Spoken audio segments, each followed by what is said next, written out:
Oh, it's a way out. I forgot I had it. Even though I didn't forget it last time. Ugh.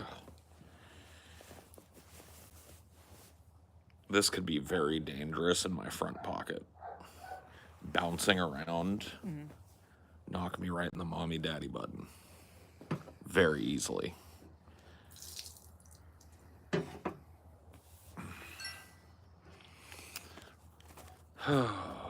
Rain, go away. I like rain, it just you don't have any protection from it very well. Well, this house is shit. Shit for the rain. And the problem with the umbrella is like when it pours, it tends to be windy too. Yeah. That is a downside to umbrellas in general. They need to make a wind-proof umbrella. Umbrella that blocks the rain but allows air to pass through unrestricted. Would such a thing even be possible? I'm sure there's probably a way. It would just be hella expensive and heavy, and like made out of a different material. Yeah. It probably wouldn't be like collapsible like regular umbrellas are. Yeah.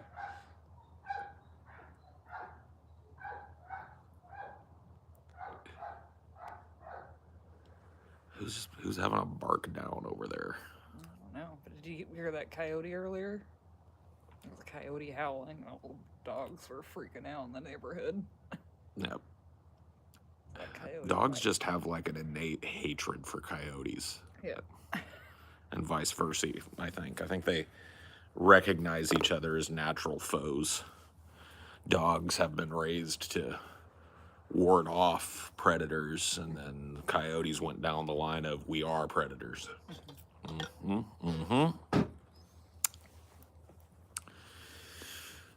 Paul, the one with it all.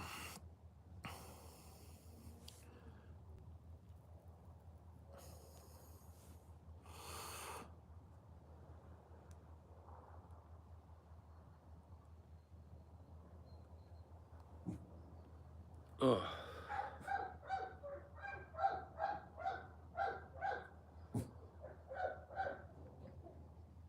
Gotta join the chorus, D. The doggy's got it covered. It just takes a minute for people to start flooding in. I got my Noto. I'm cooking a pizza. I'm making a pasta. Just got back from Wicked. Didn't realize it had a lefty rebel message. Kinda, yeah. Yeah, I mean, Wicked kind of posits that the Wicked Witch of the West was really nice, but was abused because she was different. And that's what made her into kind of like the villain figure. I look like I'd kiss men. I'd kiss anybody who wants a kiss. You want a kiss? Lean in here. You're fantasizing about it. You may as well come and plant one on me. Golden Corral review, dude. I may have to go. I'm not even going to lie. Were you paying attention when we were looking at the Golden Corral menu? No. Some dude was all excited and gave a super chat during the main show. He was like, Fresno, brand new Golden Corral just opened, bud. It's great. And I was like, dude, I haven't even thought about a Golden Corral in a while. So we went and looked. It looks pretty fucking legit over there. We might have to go try out the Golden Corral buffet. I did a Golden Corral Thanksgiving once. We're not going to do the Thanksgiving. We won't do Golden Corral Thanksgiving. That was the last time I went. We had to do it like that for some reason. I had a Denny's Thanksgiving a couple of years when I was in Arizona. Because it's just like, who had money for a turkey and all the fixings and shit. So we'd go to the Denny's and do a Denny's Thanksgiving. It wasn't bad. Turkey and potatoes and shit. You want to go handy? You need to get you water, baby? That's got sody. Okay. You want a top up? No, I'm good. Okay. Thank you, baby. Had a Christmas at the strip club. Oh, man. That's not a great Christmas spot.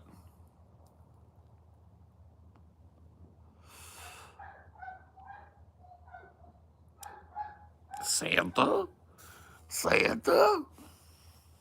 Jesus Christ, man. Imagine being that dumb. Couldn't be me. Couldn't be Paul Ziegler.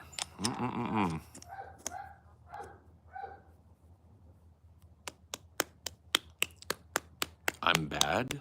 What do you mean I'm bad? What did I do bad?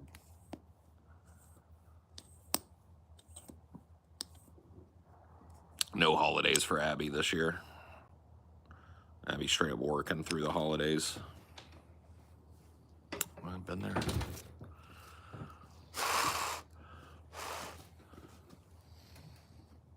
Holidays are nice, but yeah, when I was young especially, it was like, I don't know, Christmas, you know?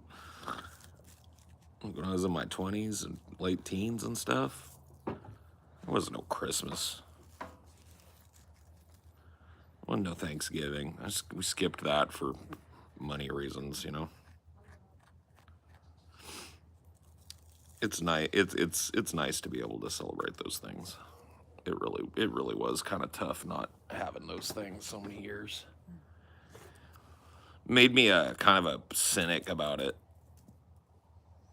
Like in terms of like, man, fuck this, I don't need this or whatever the fuck, you know.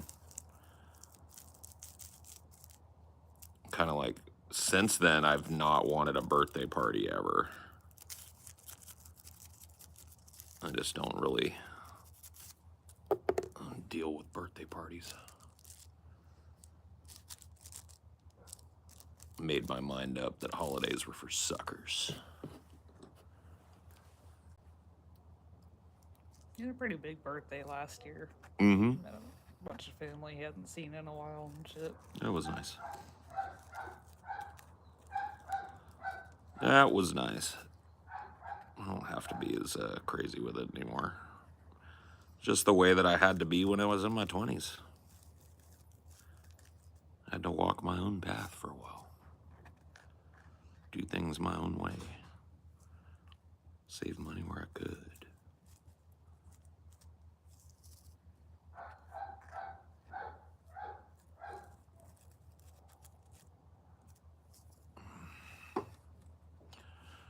That's on Sean O'Brien meeting with Trump. I mean, I was just telling Amelia about that. We got a labor secretary.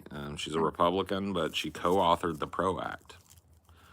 So probably the best selection from the Republican Party that we possibly could have gotten, and I don't think we would have gotten her at all had Sean O'Brien not spoken at the RNC and aggressively courted the Republicans as well as the Democrats. So once again, you remember all of your favorite commentators were talking about what a shitty idea it was for Sean O'Brien to talk to Republicans. And here we go. Here comes the payoff. See what I mean?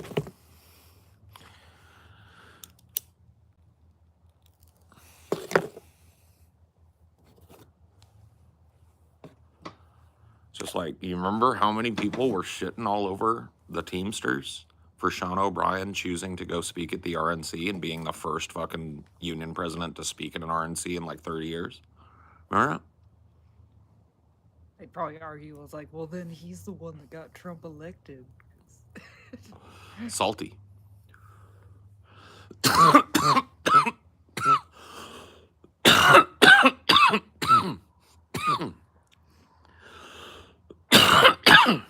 I think you just saw the writing on the wall that Trump had a decent shot at winning. He did what he should have done.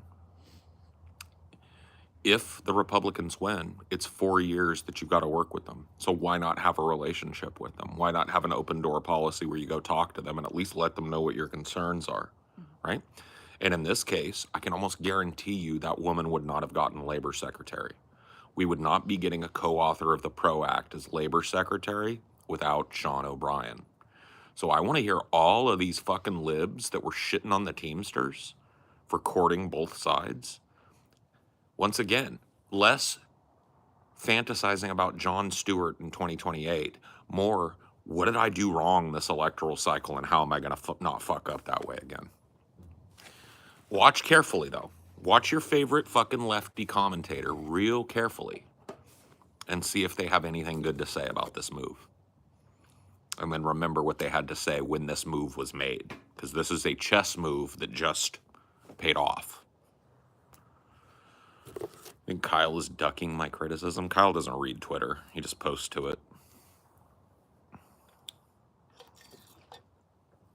I don't think you expect anyone to like seriously engage in your tweets. No. Twitter's just a fun place to dunk on people.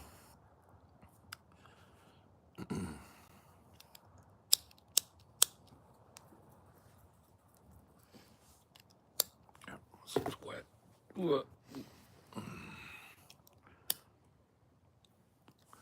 I told TJ to reach out to dude. Send him a tweet or whatever and fucking let him know we want him back on the show to talk about how things worked out.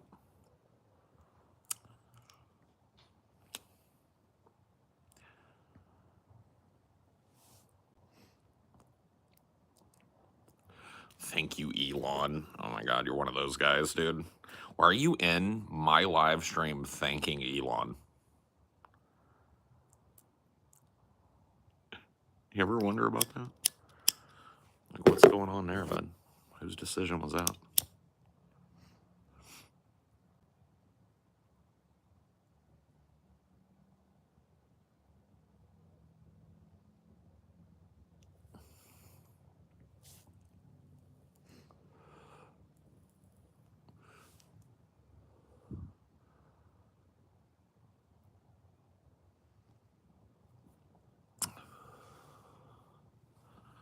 Yeah, Elon. And Elon Simp is one of the weirdest dudes on the planet. I really don't understand it. Do not understand the Elon simplitude. Are you happy genuinely? Yeah. Happiness doesn't mean like 24/7 perfection. I'm happy with where my life is, how my life is, and where my life is going in the next 20 years or 30 years. I've got a good feeling about that stuff. And in this moment, I'm happy.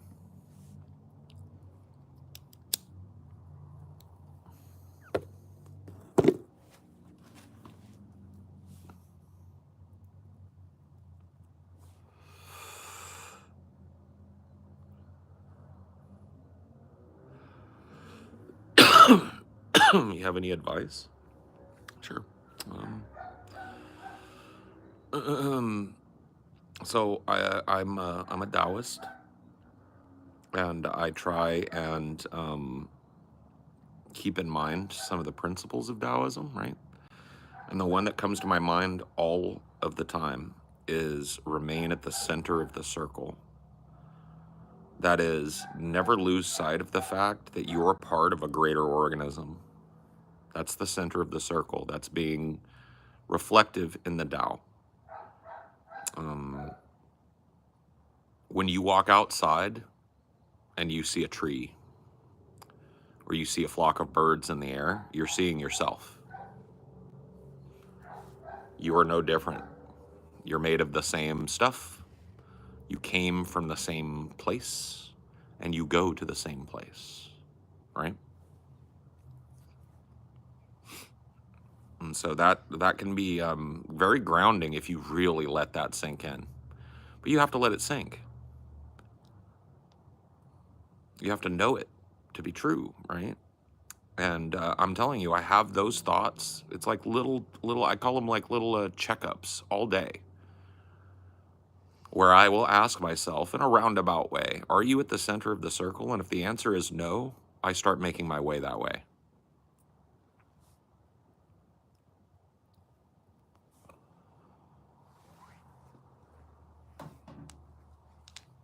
You know?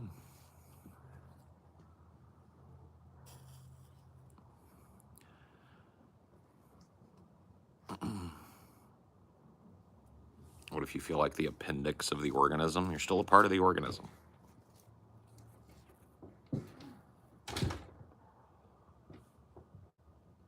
You look like the last thing a stolen child ever sees. You sound like the last thing a stolen child ever sees. You people that are just like straight up obsessed with pedo hunting and stuff, y'all are telling on it yourselves super hard. So we're talking about the Tao, and you've just got pedo on the brain. I wonder why that is. You ever do any introspective thinking about that?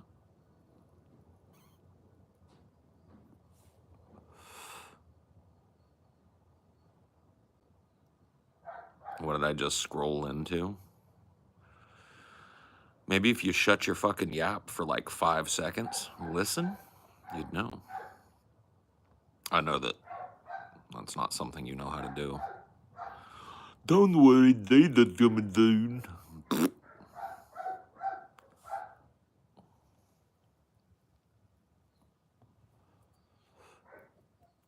Nope. Stop. Look. Listen. Quiet your mind for 5 fucking seconds and don't be retarded. Because I know you're not. There's no way you can be.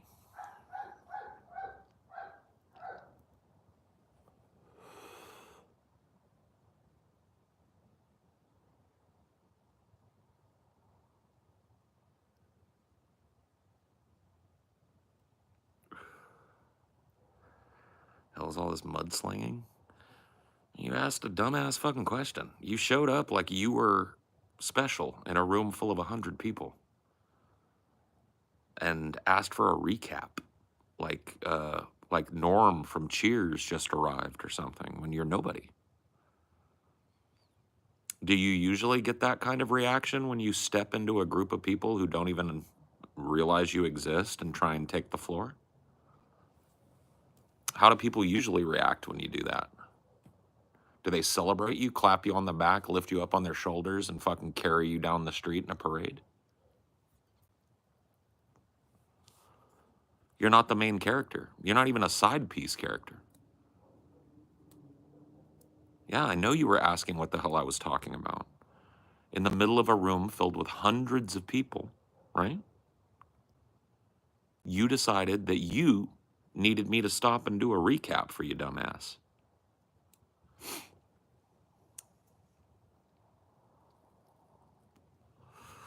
Yeah, what the fuck did I just walk into? You ever do that in public? You ever see a group of people over talking, walk right in the middle of the circle of them and go, whoa, what the fuck did I just walk into, bro?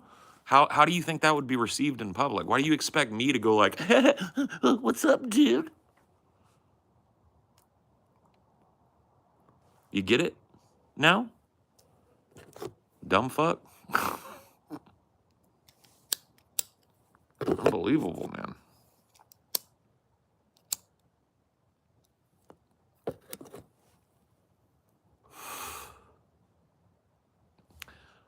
Think about your shit before you post it. That's all I'm talking about, bro. Good one. Good one, kid. I'm calm. Up, dude, look at this. Watch this. Steady as a fucking rock, bro. It takes 0 energy. 0 to dunk on a dumb motherfucker. It's like a fucking reflex action in me. I have one lighter that got wet and one that isn't wet. It's this one. This one's good.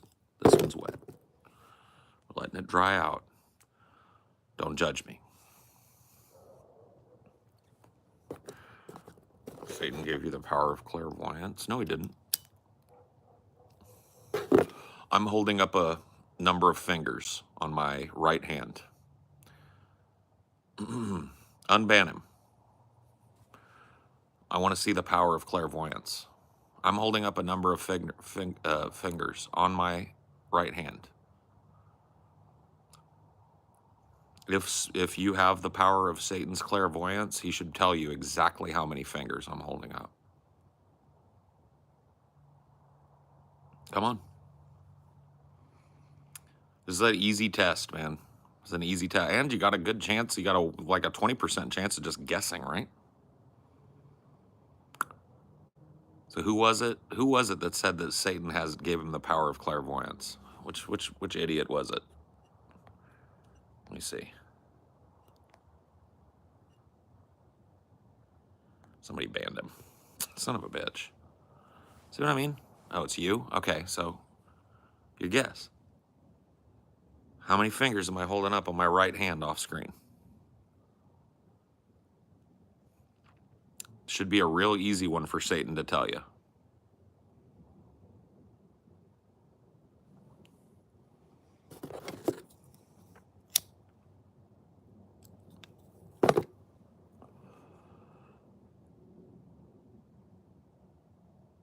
Where you at?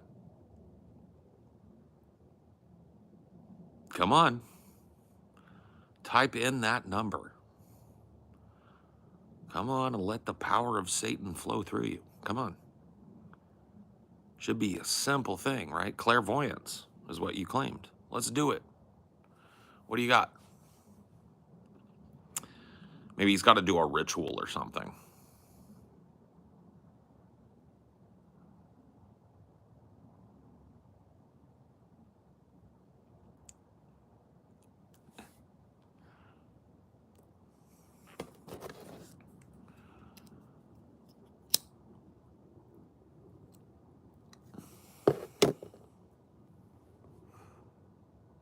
Satan has him on hold. It was 0 fingers. Okay, I didn't put any fingers up. All right.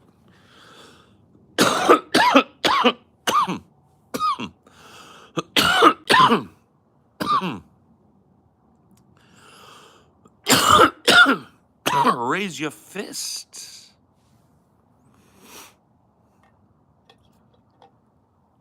Yeah, man. Satan's slow on that info.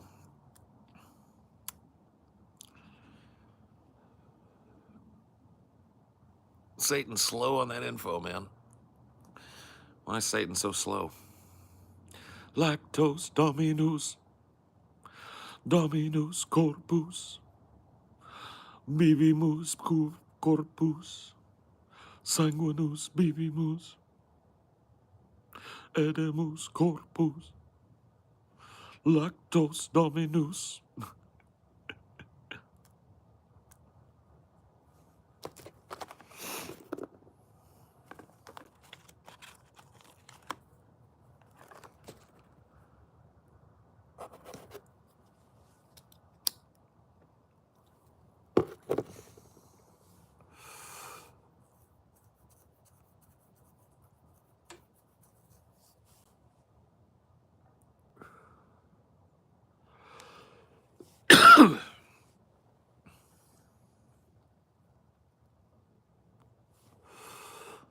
Waffle, bro. Do you have a lisp? What's up? What's up, man? If so, cool. I just like that you type with it. What's up? Hey, what's up? That's how you do. People with a lisp are always chill. You ever notice that? You never meet a total asshole that's got a lisp. You know what I mean? People with a lisp, they're like pretty fucking chill to talk to, you know? What's up? What's up? What's up, guys?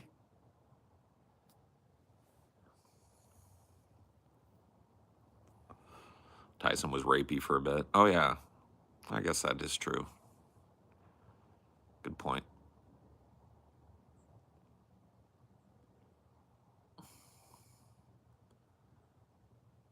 People with a cheek lisp. This one?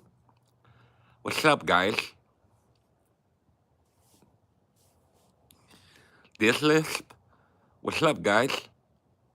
It's time for ideology. That one? Yeah. Hey there, Sonny. Yeah, the cheek lisp, yeah. Which one would you rather have? I think I'd rather have the tongue lisp. Like, if I had to choose a lisp, I think the tongue lisp would be easier to deal with than The cheek lisp. The cheek lisp.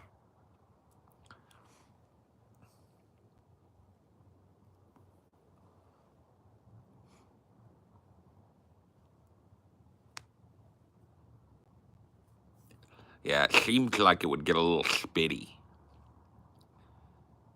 Seems like you would spit on people accidentally quite a bit.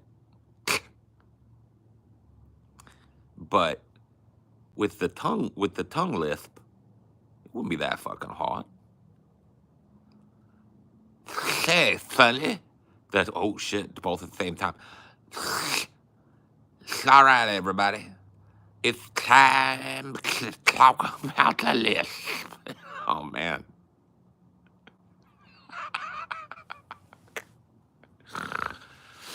Man, you know there's some bastard out there too that got them both. Oh yeah. The Cindy Lou Brady kind of Cindy Brady speech impediment. Everything poof. I'm everything poof. I'm everything poof. P-Way. I want to see you trumpet, P-Way. I want to do fire breathing art when I'm 50. I want to be bald and sunburnt. Bald and sunburnt, bro. That's very specific, but I hope you get there. Better not come up on my fucking haystack, kid. You're not allowed up on my haystack. Dude, I sent that motherfucker flying, bro. I knew I'd made a mistake as soon as he took the fucking air, bro. He hit the ground so hard. Sack of potatoes, bro. He was told. He was told again and again and again that it was not his haystack and that he could not crawl on the haystack because it was my dad's haystack. How high up was it? It was probably 10 feet up. Something like that. It was a good little fucking drop, you know? Come off your feet at the top of that and land right on your side 10 feet down. Yeah. He crunched himself pretty good. Well, I crunched him, I guess, technically.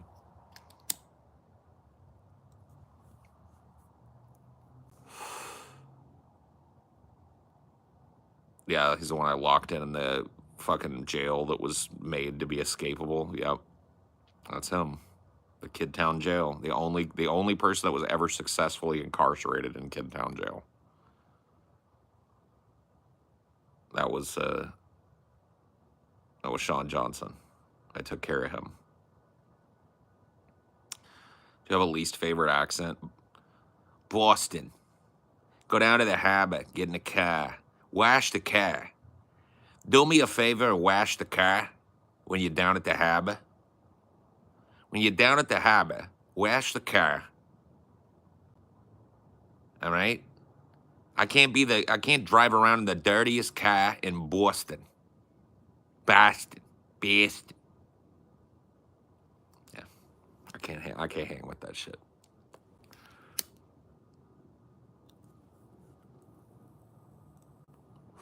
This shit is whack.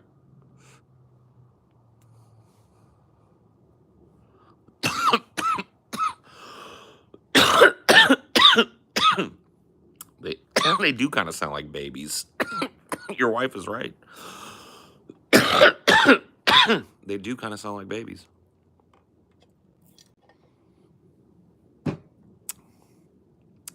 Damn cigs. This is not a cig, sir.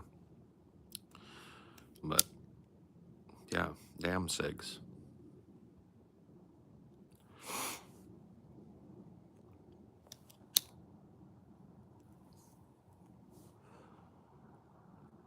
How do you handle a bad breakup? Well, first of all,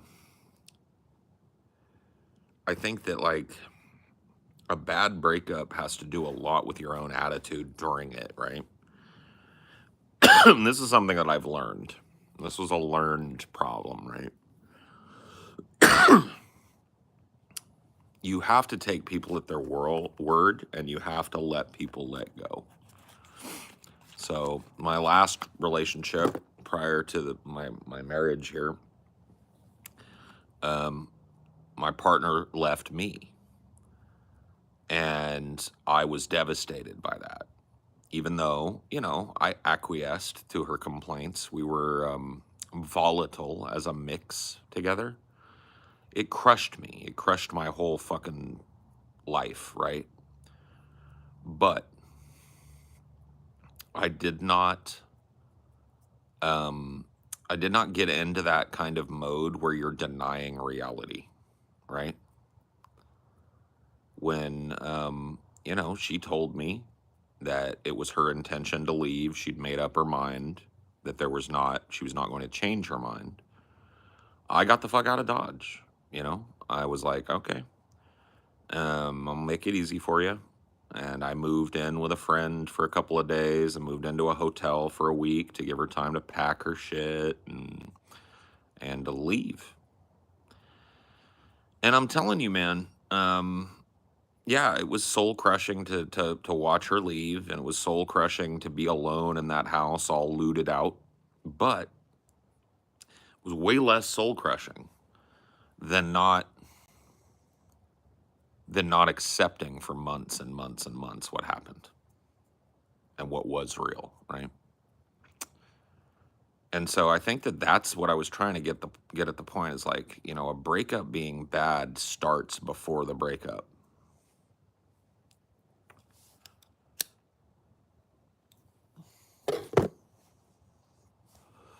And sometimes loving, like, I know this is very trite, but it is true. Sometimes loving a person is letting a person go. And that is absolutely the truth. People aren't always where you are in life, right? People don't always have the same vision for their future, and you're not always a part of it. And if that's the case, then there are worse ways to do things than to say goodbye, old friend. You know?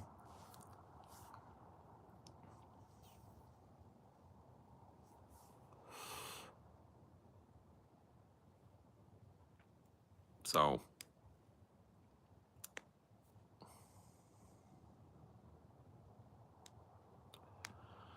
yeah, I mean, I don't know if we'd be considered friends at this point. We don't really talk all that much, but we're polite. She'll pop into my streams every once in a while, and if we ever bumped into each other, it wouldn't be awkward or weird. And that's cool. That's cool.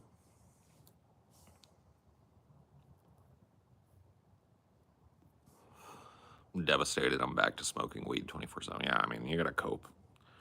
Don't try not to be too hard on yourself for that. There are way worse things you could run to than marijuana. You know what I mean? I'm not saying it's a good thing to be high 24/7, 365 if that's not what you're looking to do, but there are definitely worse things you could do than get a little high and have a little cry. But time heals all wounds, Abby. And I'm telling you, if you try and keep your mentality this way, it'll be easier for you in the future. I don't wish that on you in the future, right? Like, I don't wish the negativity and the breakups, but chances are you're young, it's gonna happen, right?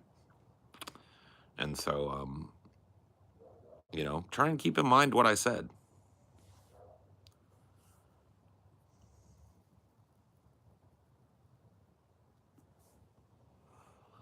Yeah, yeah. That bothers everybody at that point. That's part of the crazy making cycle of intrusive thoughts, I think, that happen. You think of another person, or the person that you love with another person, or being open to that when you're clearly not. You got to let those thoughts pass over and through you. Here's something that was a very important lesson that I learned early on. I think I've talked about it here before. Okay, everybody close your eyes. Everybody in the stream, all right? Close your eyes, just listen to my voice. Whatever you do, Do not imagine a fuzzy purple football in your mind right now. Think about anything else except for a fuzzy purple football. Do not imagine what it would be like to touch the purple fur on the football. Do not imagine how dark the purple or light the purple would be. Don't imagine if it's fluffy or wiry hair on there. Don't imagine what it would be like to throw a hairy football. Don't do that. Do not think about a fuzzy purple football. How many of you played along and thought of a fuzzy purple football? The point of that exercise is to point out that when you are having these kind of cyclical and intrusive thoughts, right? It is not a good tactic to say, stop thinking about that in your mind, right? Stop thinking about it. Stop thinking about her. Stop thinking about her laying in bed with another person. Stop thinking, stop, right? You can try and resist it, but you will in your mind's eye picture the thing that you're telling. It's a way of cyclically thinking about things. And so what I would tell you is allow those thoughts to pass through you. Allow yourself to feel sorrow and despair. Allow yourself to cry if that's the type of person that you are. Allow yourself to feel bad. And a day will come. And I don't know when it'll be. It took me a while, man, to get back on my feet. But I'm telling you, here's what'll happen, Abby. A day will come and you'll realize it without even realizing it, that today is the day. And what I mean by today is the day, it means today is the day I pick myself up and I try and act like a little bit of a normal human being today. I'm going to go take a shower. I'm going to go fucking clean the house a little bit. I'm going to chill like a normal human being. And I'm going to give myself the fucking permission to go to the movies or go do something I like or whatever the fucking case, right?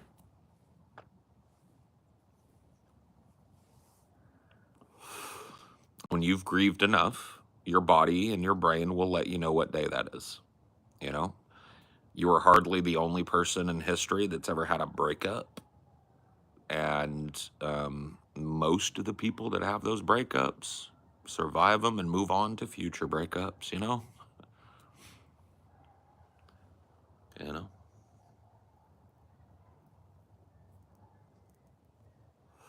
Just try and keep that in mind. What you're feeling is normal and human and a part of a process of acceptance, right? And Paul, my boss, got pissed at me today. Can I tell you what happened to get your input on if I was wrong? Probably not. I'm not trying to be a dick about it. I'm just saying, like, it's going to be hard for you to explain, and it's one side of the story. I mean, you can give me the basic overview if you want, but it's about being in the present moment. It isn't easy, but it's there. It's just hard because before this relationship, I was an incel, and I don't want to go back to that. You don't have to go back to that. And being an incel is, you need to just stop with that. That's not a thing, okay? So just set aside incel right now because it's just a pointless fucking thought. Self-critique is almost always pointless, or self-criticism, right?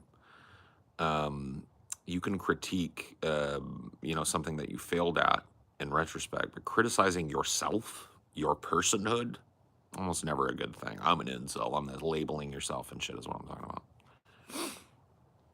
It's almost never a good thing, right? So I would try and discard that the best you can. Smoke a joint, put on a sad movie, have a good long cry, Try and get some sleep. That's another thing that happens. I don't know if you're anything like me, but it's just like sleep is so fitful. You're going to feel better if you crash out for a while.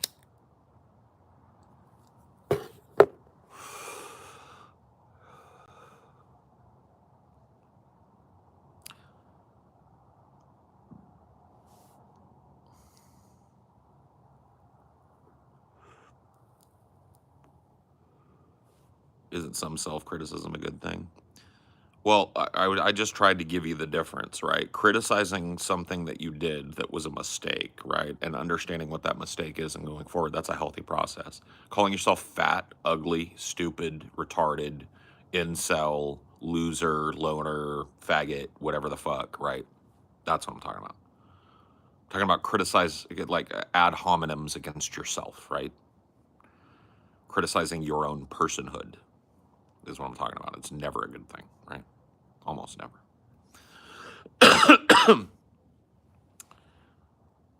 We said incel for lack of a better word. I get it, but it is a negative thing to label yourself. Everybody kind of understands what an incel is.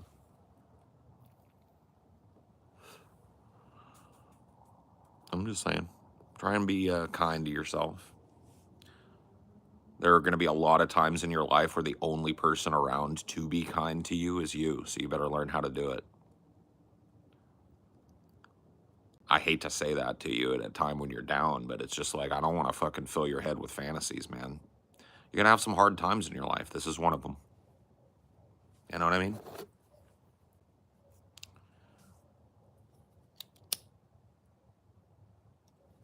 It's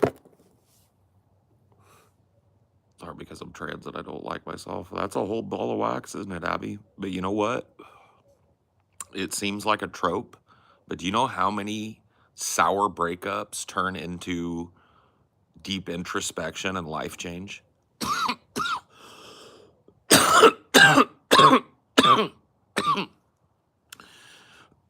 Yeah, you don't tell your boss to relax. It's condescending and insubordinate. If your boss is having a bad day and is kind of fucking piped up, the worst thing in the world that you can do is say, calm the fuck down, man. All right. That's just, you know how that works. So yeah, you fucked up. And if I were you, I would come up with a pretty good apology.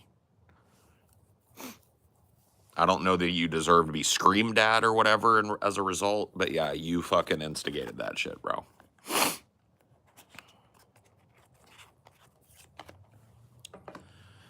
Every breakup preceded major change for me. Same here. Yeah, same here. I don't have like these like. I'm not criticizing people who do, but I don't have short relationships.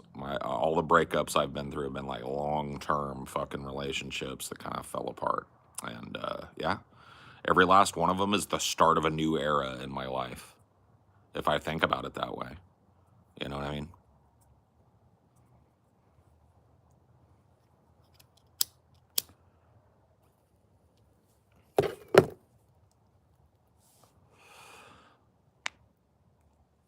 Well, if she had a bad day and popped off at you and shit, that's one thing. But you're gonna have to fucking smooth that over. Because I'm telling you, if somebody's fucking agitated, like let me ask you a question, CTF. Point blank, bro. Let's say that you're fucking talking to me, right, and you're venting a little bit, right? Let's say we're buddies and you're back here, or maybe I come to your house because you gotta keep in mind you're in her house. She's your fucking boss, right? So you come into her house and she's like, fuck, man, I'm having a fucking bad day, man. It's just fucking everything's fucking collab or whatever it was, right?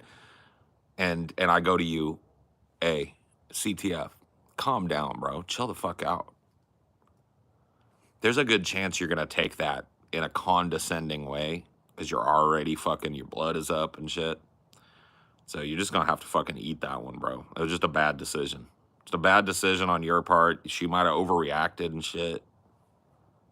But yeah, just come at, you know, like let her cool down, and then tomorrow come at it honest and apologetic. Be like, look, you know, I didn't mean to piss you off yesterday. I didn't realize what was going on. Blah blah blah. I'm sorry for my part. You know, that's it.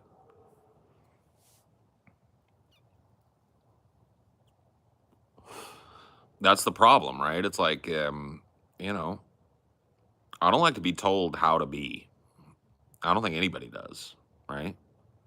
It's like some shit that you say to a kid. Hey, calm down, bro.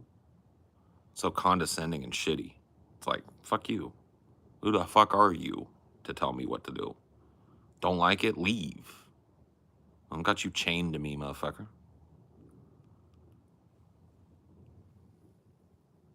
We're not working a chain gang together. You see what I'm saying? You can fucking walk one way and I'll walk mine. How's that? Well, maybe that's part of the problem, CTF. Maybe that's part of the fucking problem. But I would talk to her tomorrow. I'd come in with a plan to say sorry at least. To try to get to the bottom of what's going on and make amends or whatever tomorrow. You might need to find out who she is a little bit as a person to get into a working situation that isn't fucking all tense and bullshitty for you. What polite professional way to say calm down? You can't really, oh, well, you can use the passive voice, right? That's a really good tactic, using the passive voice. So instead of going like, you're being a dick, right? That's a very active voice. You say, I feel like temperatures are rising on this conversation, and I want to step back from it. You know what I mean? That sort of thing. The passive voice.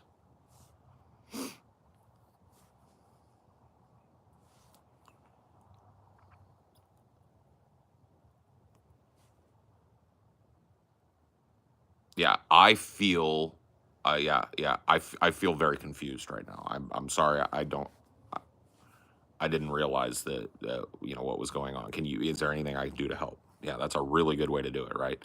Proactively offering your assistance and passively reacting to their outburst. So this is like, they train cops to do this. They're very bad at it. It's called de-escalation.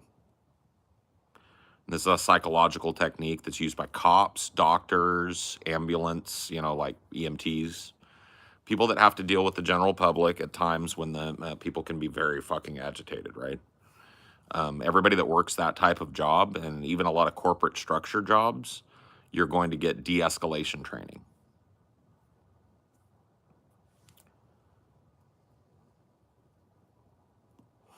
Manage your managers. Yeah, you could write a book about that. You know what I mean?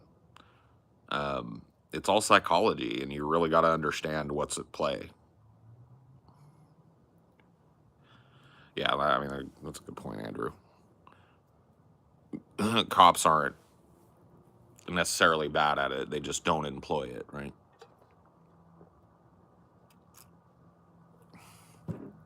Yep. Especially the psychology end of that. But yes, workplace organizing would be good too. But the very baseline understanding of, and like I said, our understanding of human consciousness is rather limited. But our understanding of the psychological constructs that we all operate under, not so limited. You can learn a lot. It's actually really interesting. It's one of the things that I most learned it in is psychology, psychiatry, that sort of kind of thing. Child development. I took a lot of child development classes.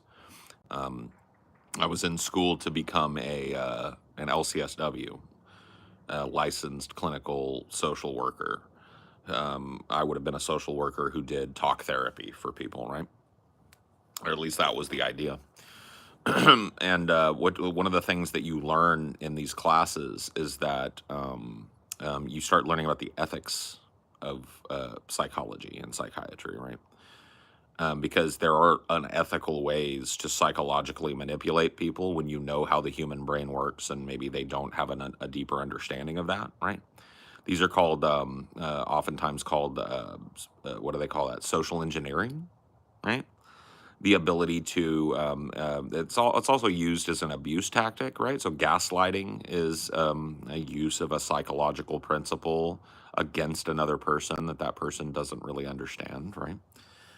So convincing that person that they've lost their faculties, or that they've lost the plot, or that they are somehow comically wrong about something, right?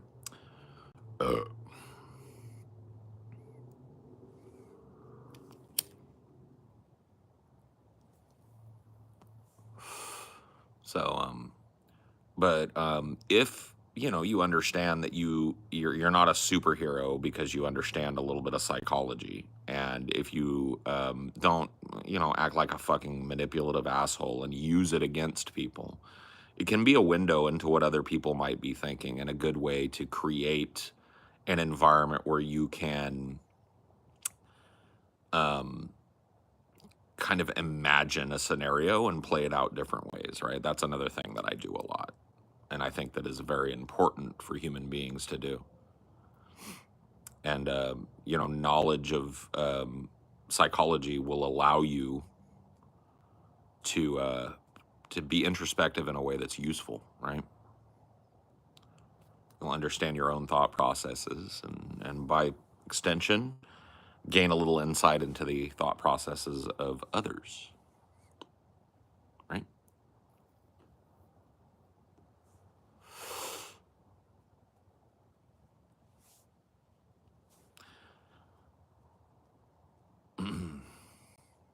Yeah, yeah. There's the basic kind of gaslight techniques, um, psychological manipulation, social engineering, and I have very, very strong feelings about people who manipulate people in that way. You speaking from experience you had with your psychiatrist to a certain extent, yeah, and a lot of study.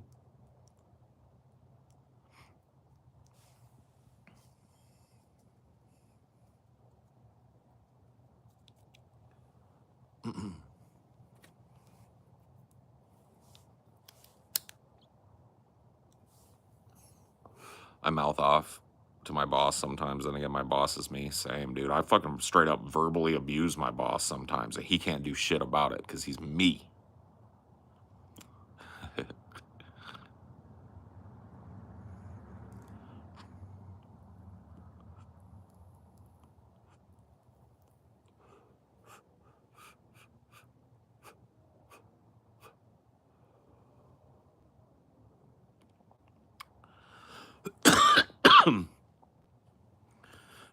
It all depends on the means and the ends. Not every use of psychology to gain insight into people or to model a conversation prior to having it.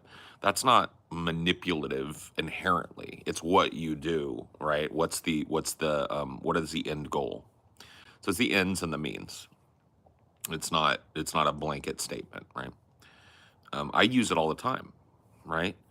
I'm going to be honest with you guys. Like when somebody comes in here and pops off at the mouth, and this is a psychological principle called bull baiting, right?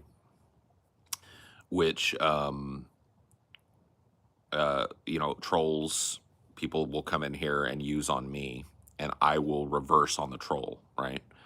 And so, bull baiting is a psychological manipulation tactic by which you subtly and oftentimes slowly manipulate a person into having an emotional reaction, typically a reaction of anger or great shame and sadness, right? So it's called bull baiting.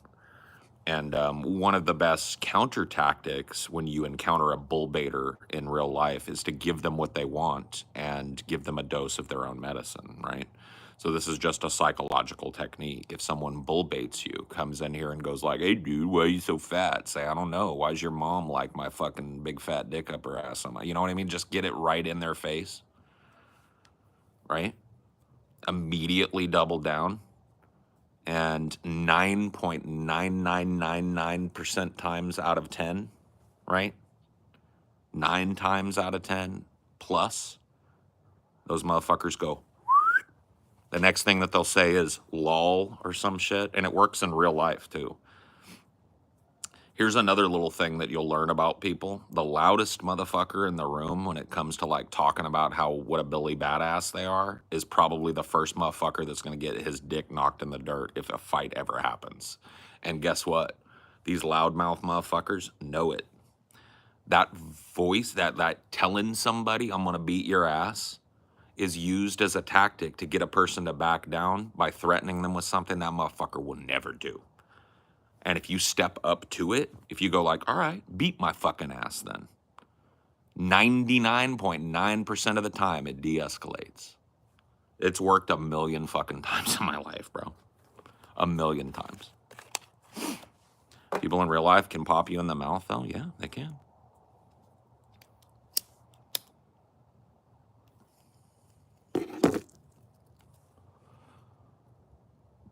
Most of them ain't ready to jump though. The mouthy ones. People that say, I am going to do this violent thing to you are usually the last person to actually jump it.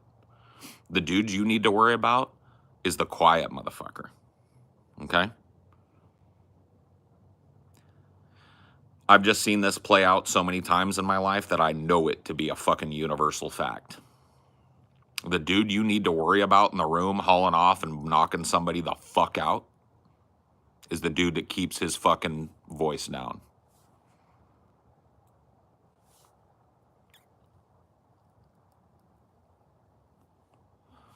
Right?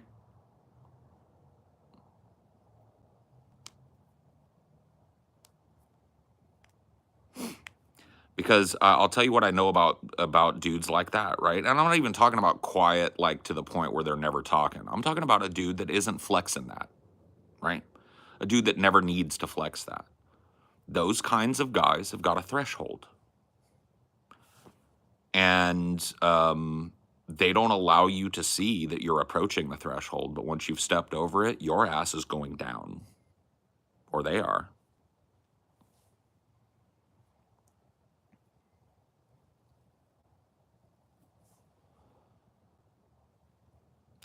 I've seen it a million times in my life, bro. The big, loudmouth, cocky motherfucker that's used to people backing down because they're afraid he's gonna punch them meets the wrong one. I've seen it happen at least a fucking dozen times in my life. Straight up.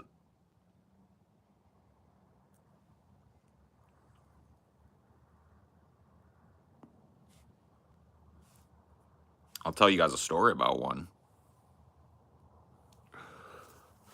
This wasn't even really as a kid. Hold up, let me go get some weed. I'm gonna roll myself a joint. Fuck this.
Oh, CTF got himself banned, huh? Didn't want to hear the answer he got, I think. It's kind of how I felt about Guy. Kind of felt that Guy, like, asked me a question and he wanted me to tell him that he was correct. And when he didn't get that out of me, it was just like he was very unhappy with that. It's like, if you already know what you want to hear, why don't you just tell it yourself? Why do you need me to hear it? Or why do you need to hear it from me? You know what I mean? It's a very weird thing that human beings do. Like, a motherfucker wants to feel a certain way about it, but he needs to hear me. He needs to hear me say, you're right. Well, I don't think you were right based on the information you gave, so if you don't like the fucking answer you got, don't ask the fucking question, dipshit.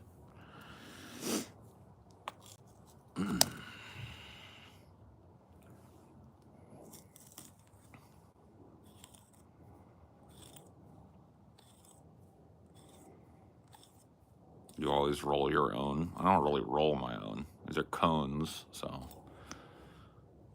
I'll stuff my own quite often, yeah.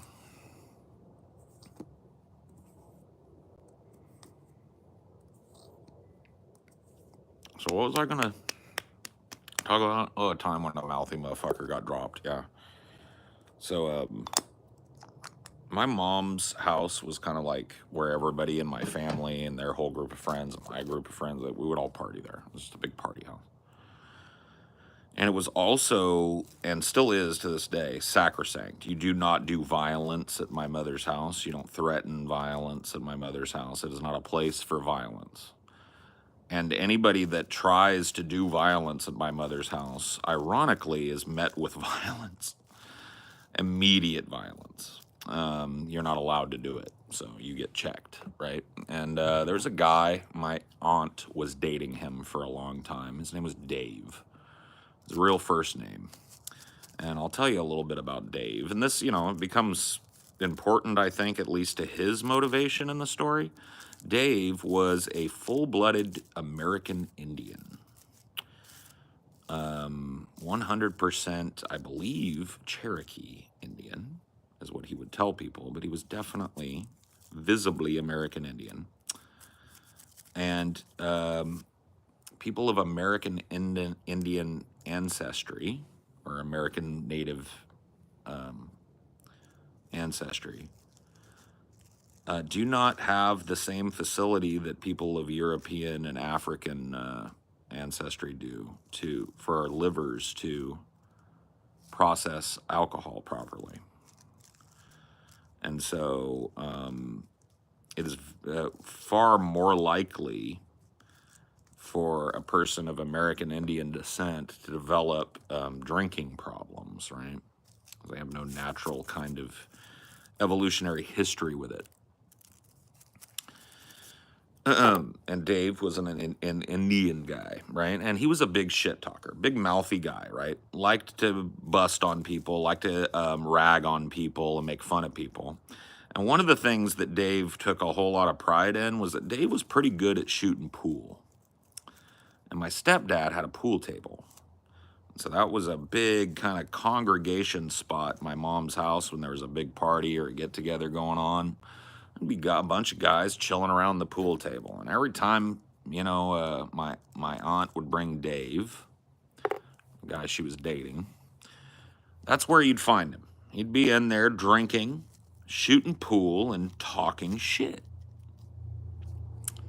Right? And he liked to talk shit. He liked to be smug when he won, and he usually won. Be a sore loser when he lost, that kind of thing, right? So I have this friend, Waylon, and he has no filter. That's Waylon's thing, or at least, especially, I think he's probably got more of a filter now. He's all kind of grown up, and this was our late teens, right? Waylon didn't have no fucking filter. And Waylon also knew how to shoot some pool. He wasn't like a fucking pool shark. It wasn't like Color of Money level fucking pool shark, but he was good at pool.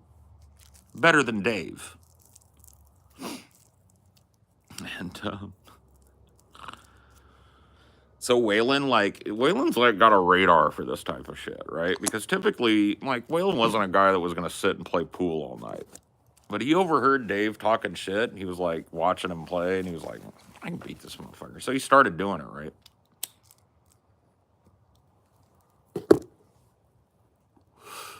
Beats Dave. Dave's a big sore loser about it. And Dave starts throwing out, I was in the military, man. You need to show a little respect, son. He said that, right? And Waylon's fucking brilliant, right? He goes, sir, yes, sir. Sir, permission to put the fucking 15 ball in the right pocket, sir. And then he'd get down and go, sir, sir. You know what I mean? And dude's just getting pissed, right? Everybody in the room, all the dudes that were in the room to play pool are just you know what I mean? Just dying, right?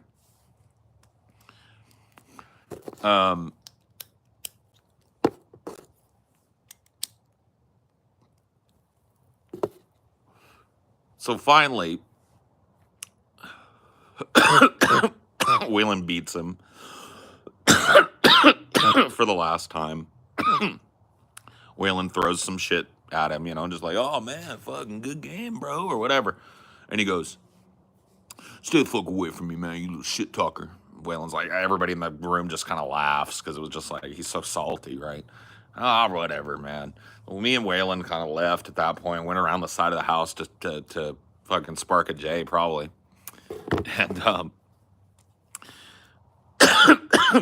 we split up, and then Waylon went off to go talk to somebody else, and I fucking wandered back into the party, right? I ended up on the back porch, which is another congregation spot at the party. And Dave is sitting back there, and he is just like, dude, it was like a movie scene. You ever seen one of those movie scenes? I'm trying to think of a movie. You guys have seen shit like this, where like everybody else in the room is having a good time, but the main character is sitting like fucking King Henry or something, like just unmoving, and you can tell they're just up in their head. Everybody else, almost like slow motion, clinking glasses and stuff, and he's just like, like Scarface. Yeah. I was like, man, Dave is fucking salty, right? So at some point, like, people are coming and going from the porch, and I'm sitting back there just smoking cigarettes and fucking talking to people. And there's a lull in the conversation. And all of a sudden, Dave goes, you know what, man? That fucking guy you got with, he's talking to me. He's like, that guy you got with you is fucking mouthy, bro. And I was like, yeah. I mean, you're kind of mouthy too, Dave. Yeah, but you know what? That's fucking disrespectful, though, the way he was sounding off and stuff. And I was like, hey, man, it's just pool, man. You got to chill out. He's like, nah, man. I tell you what I'm going to do. I'm going to go beat his little faggot ass. How about that? And it was that quick, bro, because one of the dudes that was out on the porch was my cousin.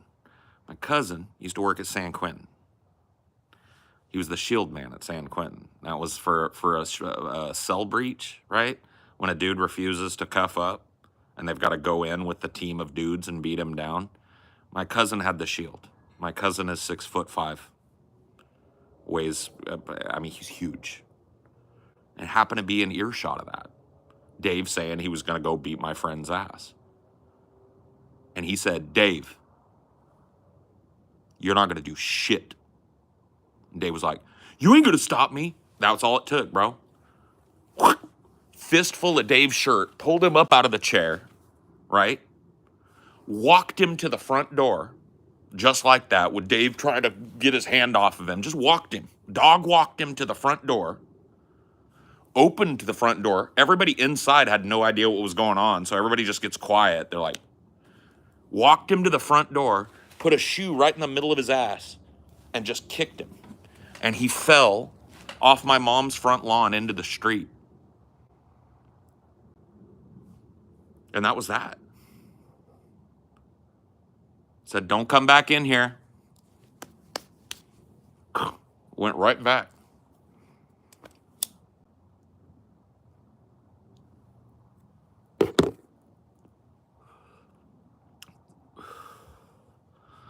It's never the mouthy motherfucker that you got to worry about.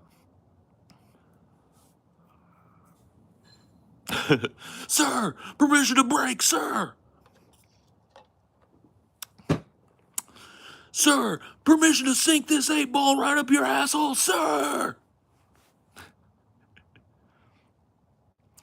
Uncle Stinkworm and Dave were never mixed. Unfortunately, Uncle Stinkworm died of a heart attack pretty young.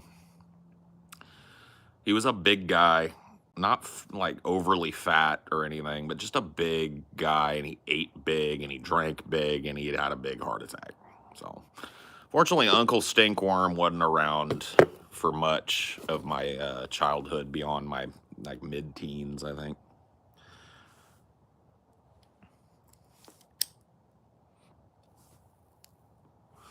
Quiet dudes are usually the ones that have seen some shit.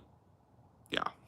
Well, I won't lie to either. Like those, because my cousins are brothers. There are three brothers, and they fight each other mercilessly. So, you know, the rules are kind of different, I think, between brothers. I step back from that shit way more than I would, you know, just between two drunk idiots. You don't step in between a brotherly thing. Like, let them fucking beat on each other if that's what they got to do, you know. But like in terms of just like maintaining a general safety and respect at a place where there's no violence, I mean, it was like better than having bouncers. The shield guy at San Quentin, the dude that busts in the door first and crushes you against the side of the fucking wall. Like,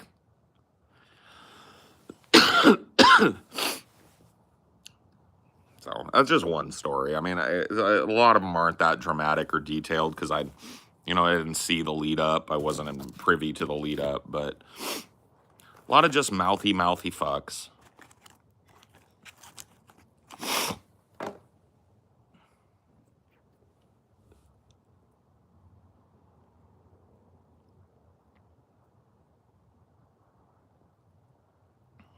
CO's literally referred to the front man as the tank. Yeah, he's got to be.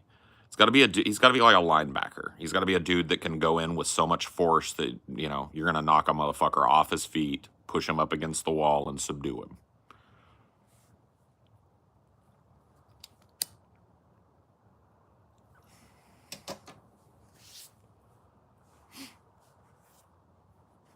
I wish my dad would have. Well, I mean, it's kind of like that's the thing. Is like if I was your dad, and you and your brother, my sons, were trying to beat each other up, I'd beat the. I would stop that, right? I would go in and stop that. That's the dad is the only one that I think could step in that. If you're not the dad, stay the fuck out of that, unless they're killing each other. You know what I mean? Let them land a couple smacks on each other and get it out. That's how I feel about it.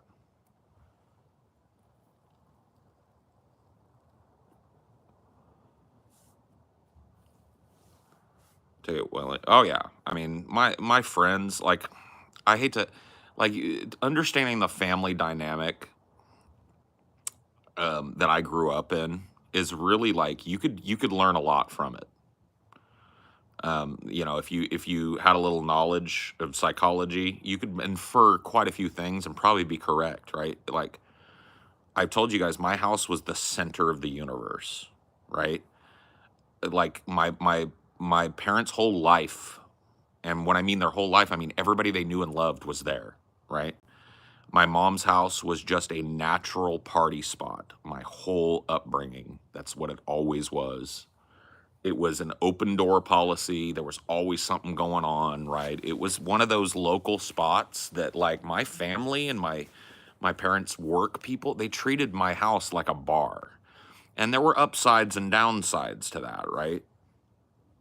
But you have to understand that because my mother was the center of that, there's this natural level of respect, this kind of hierarchy, right, starts to take place when people spend so much of their free time in someone else's space. That person becomes kind of legendary in their mind. And that's my mom, right? My mom is this legendary queen bee kind of figure amongst this group of a couple of hundred people in this little town, right? And as such, everybody is just naturally overprotective of her and overprotective of the sanctity of this spot, right?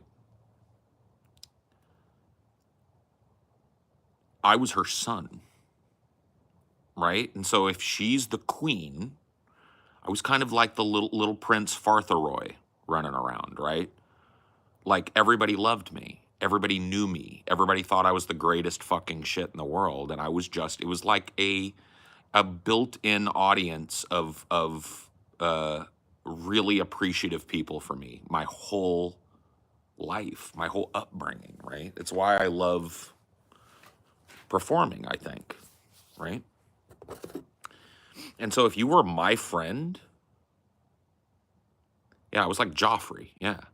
If you were my friend, dude, your fucking check was cashed in my house. Nobody was gonna come into my mother's house and step to you. right? It was just, and that wasn't even like wasn't something that had to be said. It was just, that's the way it was, right? Nobody is going to step to you. Nobody is going to step to anybody in that house.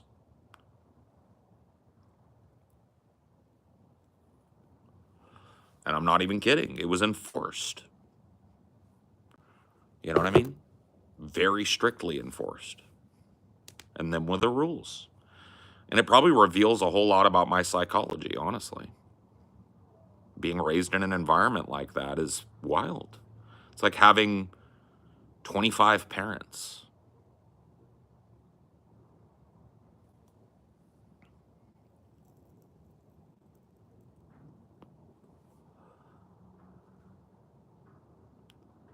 No, that was not the last I saw of Dave, but Dave didn't last much longer after that. My aunt went ahead and got rid of Dave, and I think for the better. Dave kind of morphed out of the picture after that. That was definitely the. So I don't think I could come back to a place if I was Dave. If I was me, I could just go, hey man, I was drunk. I'm sorry about that. I won't disrespect the house again. I'll keep my mouth shut. My bad. You know what I mean? I wouldn't have a problem doing that. Although I would never pop off like that in the first place. So it's not usually something I have to apologize for.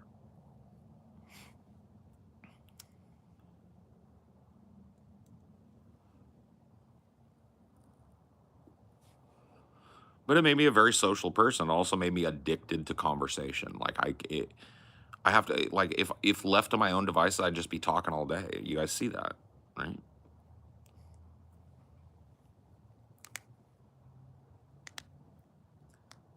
Who was the other uncle you had? That was Uncle Stinkworm, the hilarifying uncle, yeah.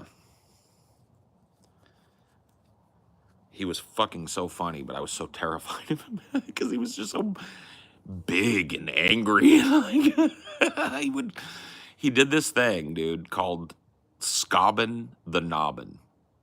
Okay? It sounds worse. I mean, it wasn't sexual. Right? So here's what he would do. He was this big fucking loud guy, right? And if he knew I was there and around when he showed up, when he would come in, he would go to everybody that saw him so nobody went like, stinkworm. I'm not using his real name. I use that term for him. Stinkworm, right?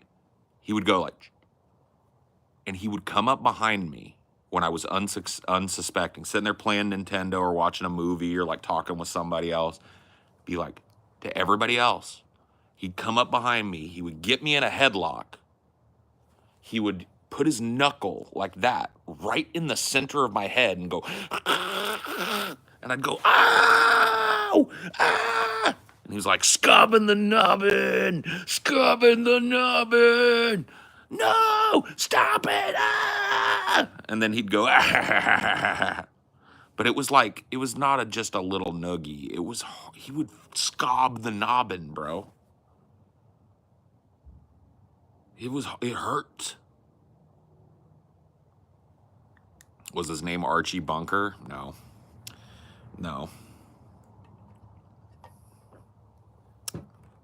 Definitely had a little Archie Bunker in him, maybe, but no, it's Uncle Stinkworm.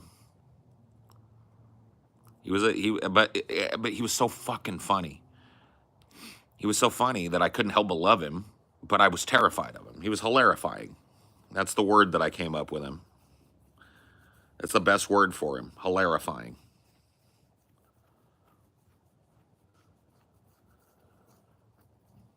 Yeah. Just one of the characters. Talk about Square Pant. Yeah. Sping Bab. Mm-hmm. Set a dude's foot on fire. He was a prankster. That's another reason why he was hilarifying. Because if you passed out at a party, God help you. Uncle Stinkworm was going to do you up proper. Blow up he would, this motherfucker one time brought a blow up doll. I'm not even fucking kidding. This was an Uncle Stinkworm original. I've never told this. one, Uncle Stinkworm, why, dude? This is like borderline essay. Uncle Stinkworm, somebody passed out on the couch. Uncle Stinkworm, this was one of the dudes that everybody knew, right? He was a good guy. Uncle Stinkworm brought with him a blow-up doll, a brand new one. He went out into his car, got the blow-up doll, blew it up, slowly and gingerly removed this dude's pants, put the blow-up doll face down on him, put lipstick on him, and took pictures. You don't want to pass out at a stinkworm party. But see, this is the thing. Uncle Stinkworm was himself a sleepy boy. And so when you do that to other people, you're getting it even worse. They used to give Stinkworm the treatment when he was the one that passed out. So you know what? He gave as good as he got. That's the, you know what? Turnabout is fair play. Okay? He brought it specifically to set somebody up with it. Yep. He hot-footed one of my uncles at his house, like literally put a match in the edge of his shoe and in like one of the little holes and lit it and let him catch his foot on fire. Like, you know. I mean, he went beyond Sharpie peepees. This was like, he wanted to get compromat on you. That's assault. I mean, I'm telling you.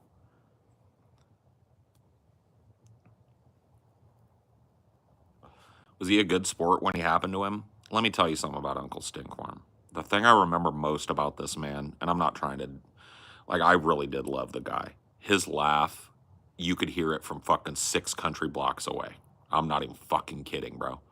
And when he would wake up and they'd put a mirror in his face, or he'd go to the bathroom and see what they did to him, everybody in the house that partied and crashed out would be woken up in the morning by him doubled over, dying, laughing, looking at himself. So, the ultimate good sport. The ultimate good sport, always. Never gave anything he wasn't willing to receive. He was a good guy. He was a really nice guy. And a really good guy, yeah. Mm-hmm. That's why we call him Uncle Stinkworm. It was just a prank, bro. Well, whatever. You know, it's a very, like, I got to be honest with you. I get what you're saying, Riley. I get it. Like, it's a very sophomoric kind of thing, but, you know, it was an understandable and pretty normal part of blue-collar mentality back then. These people worked insanely hard jobs, insane amounts of overtime, and they needed to blow off crazy amounts of steam, man. They had a lot of pent-up shit. And he found a way to do something that everybody thought was funny. He never got in a fight over it or nothing. It was all just fucking love. You know what I mean? And I understand that it's hard to explain that to somebody who didn't grow up in that environment, right? And I even said, look, dude, there are some fucking downsides to the way I was raised. Dude, your house basically being like a bar, it wasn't like a sanctioned bar, but like there were people there fucking 24/7, 365. You know what I mean? Maybe not 24/7, but my parents were off, there were people there. Right? And so I'm not trying to say it was all roses, but I'm just telling you, man, that kind of like hard-nosed blue-collar environment, there are some upsides to that. There's some upsides to that. There's some stark downsides too, but I'm telling you, I really loved my childhood. I was a lucky kid. Because I got to meet a lot of really interesting people, and I learned a lot growing up in the environment I did. And so, you know, I don't really look back on my childhood and go like, oh, my parents did this poorly, or, you know what I mean? I've had my moments with that. I've done my time on the couch, but as far as like how I remember it now at this point in my life, it was a great environment to grow up in, man. There was a lot of love. It was tough love sometimes, but it was love, you know? I had aunts and uncles as far as the eye could see that weren't really my aunts and uncles, you know what I mean? just really good friends of my family, people that worked shift work with my parents, just good, honest, hardworking, a little bit crazy people, you know?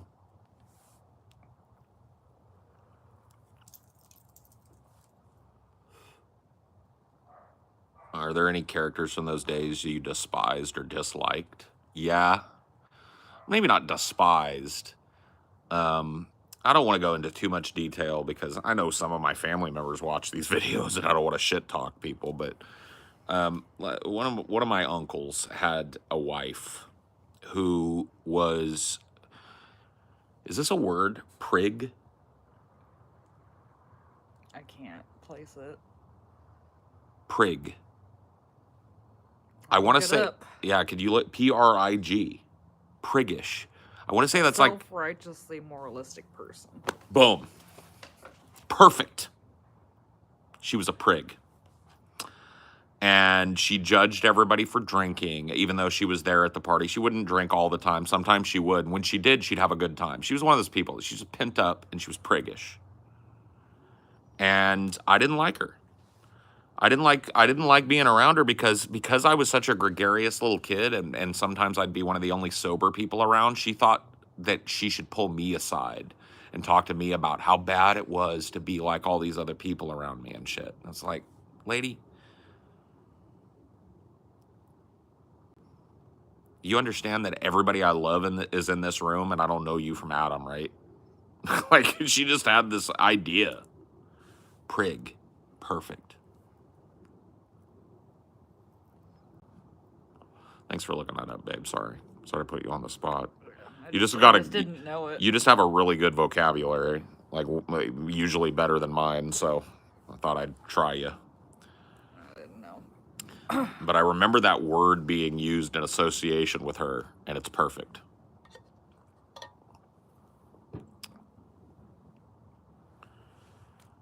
Sounds like an annoying bitch. I didn't want to go that far with it.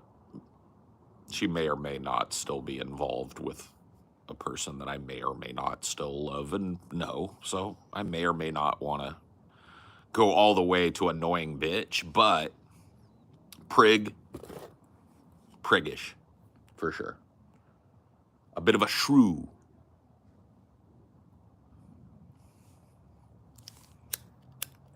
Oh, yeah, you said it. I just couldn't quite co-sign, but I get what you're saying. Yeah.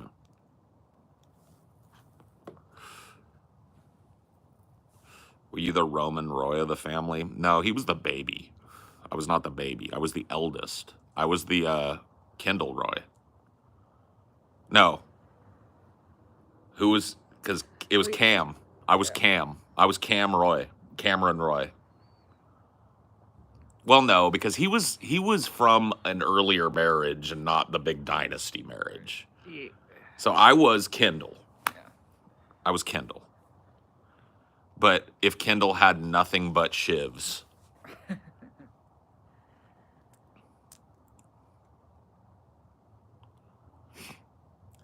So yeah, because Connor was like from a previous marriage and like part of his whole arc was that he didn't feel like he was really part of the family or whatever. Because he's like a half brother of the rest of the kids. Mm-hmm. I didn't have none of that. I was definitely Kendall. So I got the hard ass treatment from everybody. Especially my parents, because I had to be the example for all the youth that were coming up under me. Fuck this. I'm gonna put this lighter somewhere I can't see it so I can quit grabbing it until it dries out.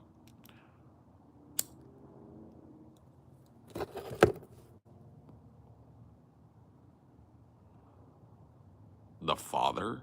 I'll have to check it out. I haven't seen it. You have a favorite arc from those days? I don't think this whole idea of an arc, like, I don't know, man. I didn't think about my life in that way. That's a relatively new way to do things, I think. Arc. I was a firstborn, so I was spoiled by my parents, grandparents. Well, I mean, like, I don't know. It just worked differently in mine. I was spoiled when I was the only, but then as soon my sister came 3 years behind me, and it was over for me. You know, then somebody was always the baby in the family, and that was that for Paul. Then my crying arc. Your your late night sad times arc. No, I didn't really think of my life in arcs back then, bro. The childhood arc. Really enjoying the Taoist arc. Cool. Me too. It feels nice. You know.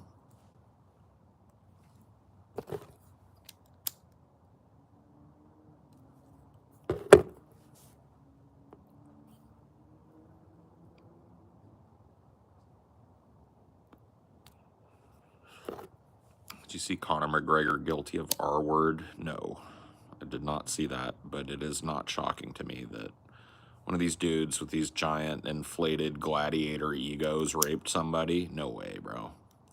One of these dudes that like thinks they're invincible from the world because they mashed up a couple people's faces in the ring and got paid $80 million for it, raped somebody. No, say it ain't so, bro.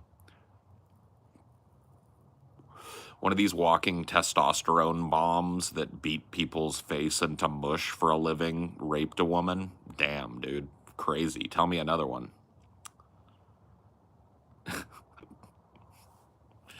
You know what I mean?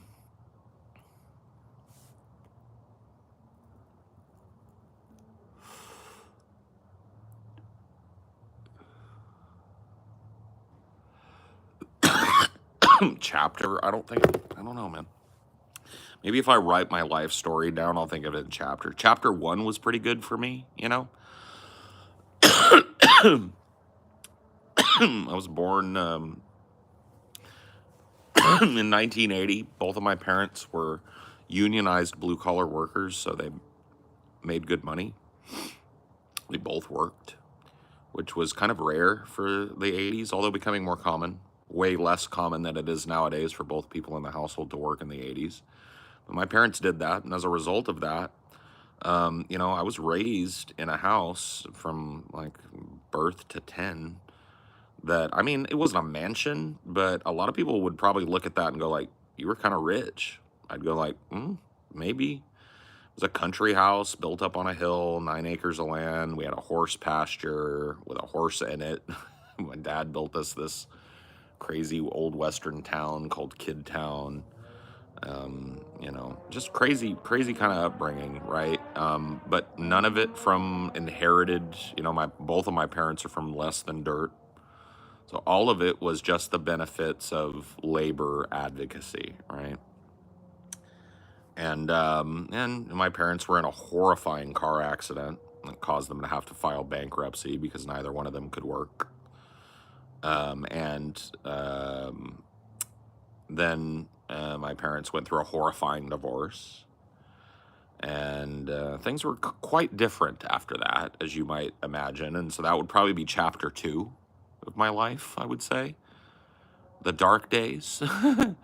Lived in a camper shell for a while, lived with my grandparents for a while, lived in a little apartment for a little while. Things were kind of fucked up for a few years there, but they stabilized relatively quickly.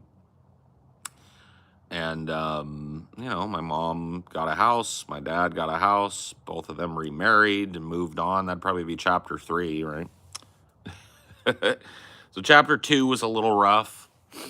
Yeah, in that chapter 2, towards the end of it, you'd have the carjacking incident that I went through, right? I was 16 when that happened, so yeah. And yeah, then like I guess chapter 3 would be college years, right? Getting kicked out of college, hiding it from my parents, getting kicked out of the state of California, exiled to Arizona to live with my friend. Learned how to get a job, learned how to work for myself, learned how to pay bills. You know, got a relationship that was kind of like the last vestige of that old life that should have ended when I moved, but it didn't. So it kind of moved to me eventually, and then that toxic soup just kind of just started bubbling and reducing and getting more and more concentrated toxic, you know?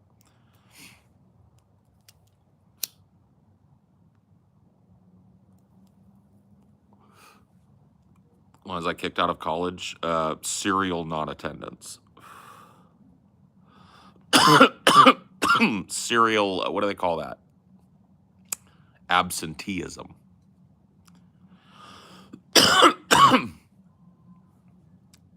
I have not watched Dune Prophecy. I will check it out, but I'm going to wait until the first season is done.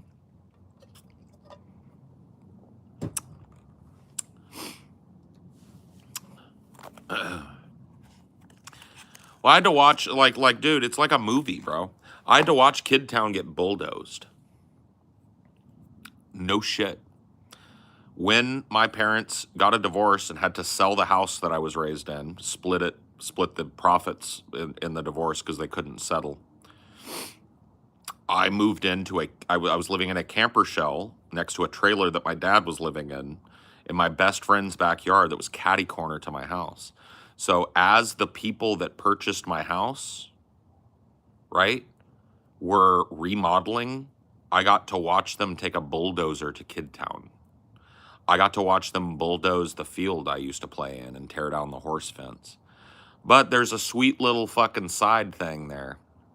I've told you guys this story before, right? Dude, me and my best friend, Sarah, we had dug a grave, basically, out in the field.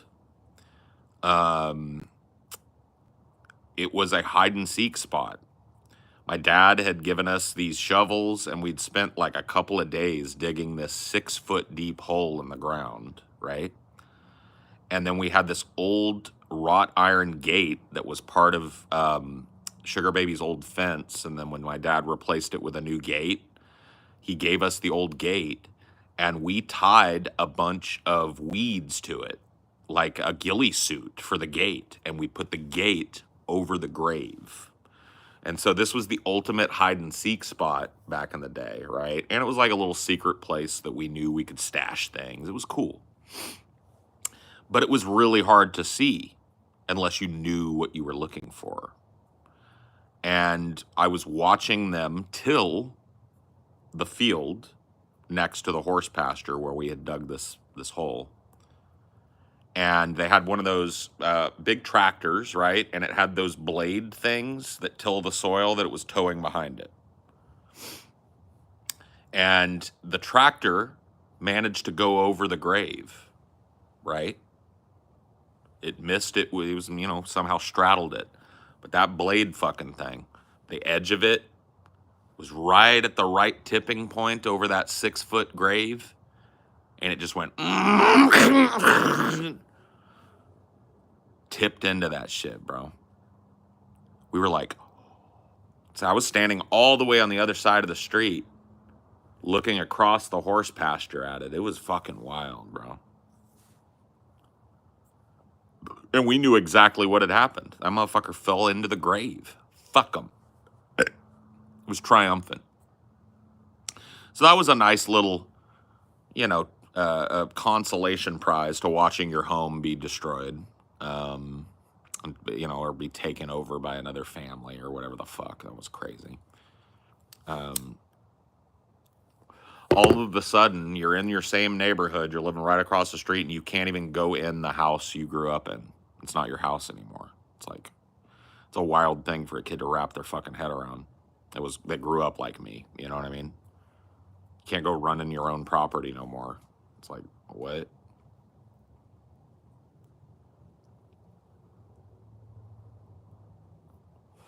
Didn't expect it to happen. We were just watching it. We weren't even thinking about it. This is one of those things we did, and then obviously we're kids. We forgot about that shit. Always grateful for extra Paul lore. Cool. Thanks, man. Thanks for the $5. Appreciate it. Yeah, man. I don't know. So yeah, the chapters is easier for me. I don't do arcs, I guess.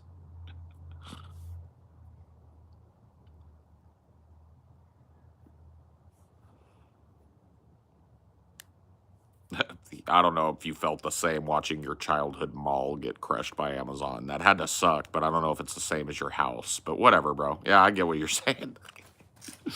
I get what you're saying.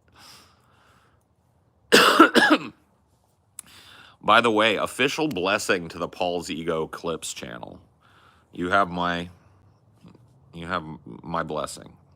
You know, I really don't do much with this content, and I, you know, completely sanction what you do. Clip away, friend.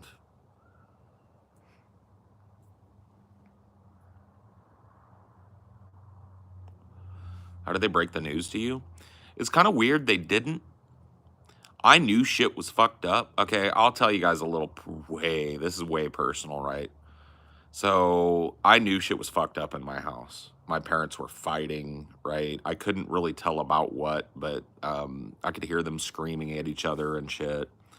It just got really bad in the house. So I knew something was rotten in Denmark, right? And then all of a sudden, my dad's talking to me and my sister about how we're going to take a trip. We're going to go stay with grandma. And we're thinking like, all right, cool. But I was old enough, you know, I was probably like 9 when this started to go down. I knew something was up, right? And then it was just like we stayed at grandma's for a long time. And then we ended up like, oh, we're going to camp out in Sarah's backyard, blah, blah, blah, blah, blah. And there was my dad had a trailer pulled in there that was parked back there. It was right across the street from my old house. And I was like, well, I'm going to go, you know, I just remember it being like, oh, you can't go over there anymore. You can't, they're doing work on the house or blah, blah. They just basically like didn't explain it for a long time. And then right before my dad had to turn over the keys, he took me and my sister over to the old house and sat us down at the dining room table in our old house. I think this was the day like the movers were coming to move everything out, so he couldn't hide it anymore from us. And this is one of 2 times or 3 times maybe in my life that I've seen my father cry. He sat us down at the table. He said, your mother and I, and then he just started sobbing. And I didn't understand another fucking word that came out of his mouth, I swear to God. He grabbed for our hands, and he was like holding our hands all tight and crying, and we were just fucking like, and that was how we found out that our parents were divorced and that we couldn't live in the house anymore. Fucked, right? But I just don't think my parents knew in a better way, you know? They didn't come from an era of people where divorce was a thing.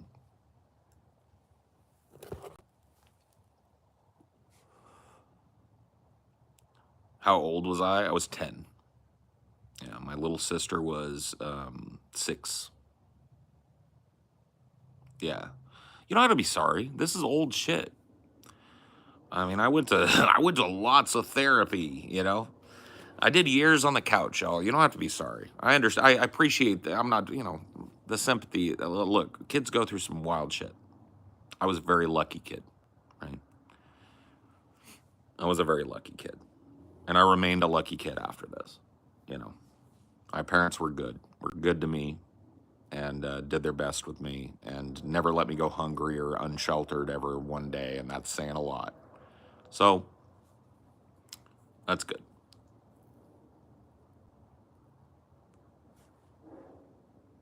Yeah, I mean, I can imagine.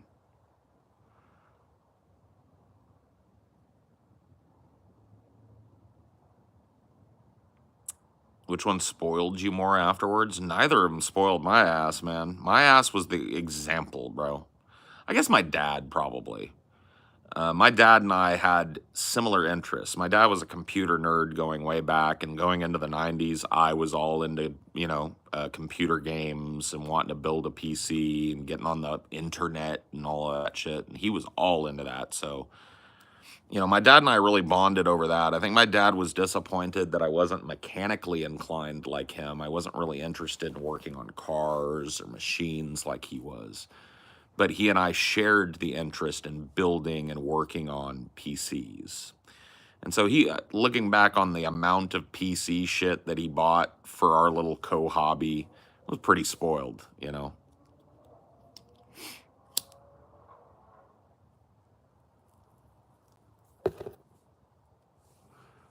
Thought you still said you still had issues with your dad because of the abuse. Yeah. I mean, my dad was a pretty mean guy, and he and I didn't talk for a long time. He was diagnosed with lymphatic cancer in 2023, and I got a phone call that he was about to die and that I should go visit him. And when I visited him, right, I got down to where he was, stayed overnight in a hotel because I drove the whole way all day, and stayed overnight in a hotel. And that morning, when I woke up, I called my sister who was over there with him, and she was like, my sister's religious, and she said, it's a miracle, PJ. And Dad's awake and he's lucid, and I'm like, oh shit, So I went over there, and that was the first time I'd seen my father or spoken to him in 5 years. He'd just come out of like a medically induced coma that they didn't think he was going to come out of. Now he's 100% cancer free, the old fucking crotchety bastard. But now we talk. He and I kind of mended fences over that, and that's cool.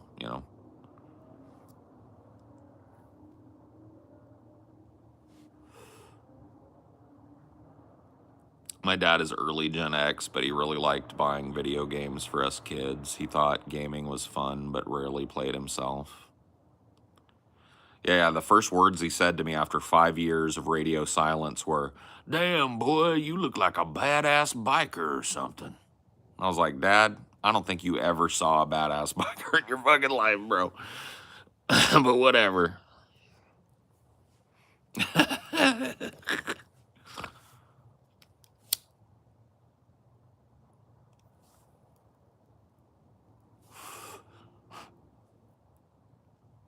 I know someone who's a major asshole, but I recently learned how bad their childhood was. Well, I gotta tell you, man, behind almost every asshole is some pretty tragic fucking shit, bro. And a lot of times that person had very little or nothing to do with that tragic shit.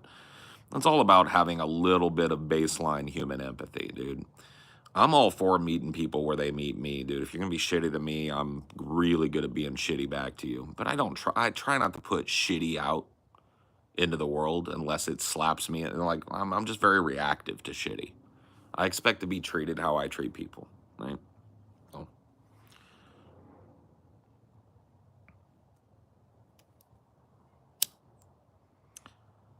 Yeah, I mean, my dad is kind of like a similar character. I'm not raised by his grandparents, but definitely raised by Depression era kind of sharecroppers.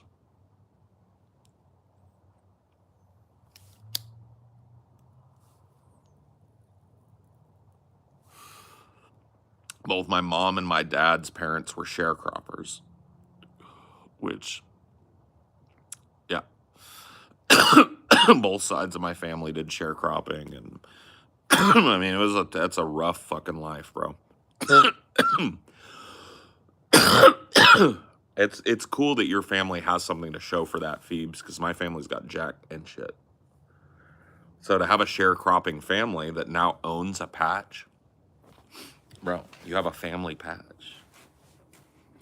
I don't have that. My family doesn't have anything to show for that. Kind of sad. Kind of a sad legacy. Both of my parents were victims of what would be called today physical and mental abuse. Psychological abuse, physical, yes.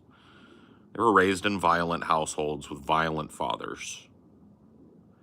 This is a pretty fucking common thing, right?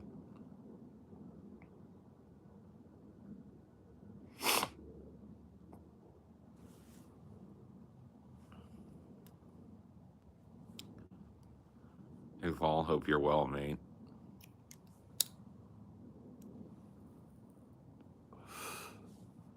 Yeah, I'm well. I just had a thought, man, and it's a very self-deprecating thought. But it just reminded me, like, I was just thinking about how nice it is that Phoebe's family has a patch. Because I was just like, man, what do I actually own? I'm sitting in a nice house. I don't own this fucking house. I'll rent this house. I've got a really fucking baller car sitting in the garage. I don't own that fucking car. I lease that car. Everything I own could probably fit in 20 boxes. It's clothes, my computer, a TV.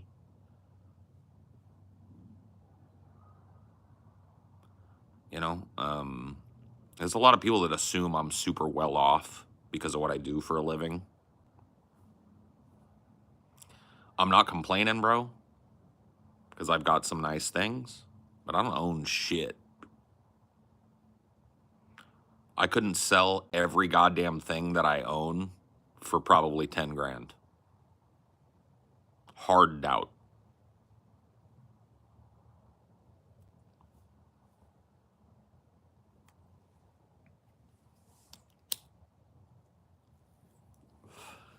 Let go of your materialism. Well, that's why I said it was a passing thought, but it's an interesting thought from a blue collar perspective. I'm not wallowing in it. Look, I aim to change that.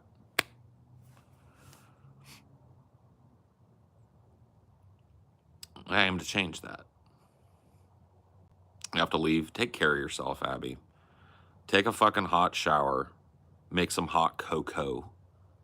Twist up another doobie. Put on the Notebook and just fucking, dude, the sun will come up. The sun'll come out tomorrow. Bet your bottom dollar that tomorrow there'll be sun. Just thinking about.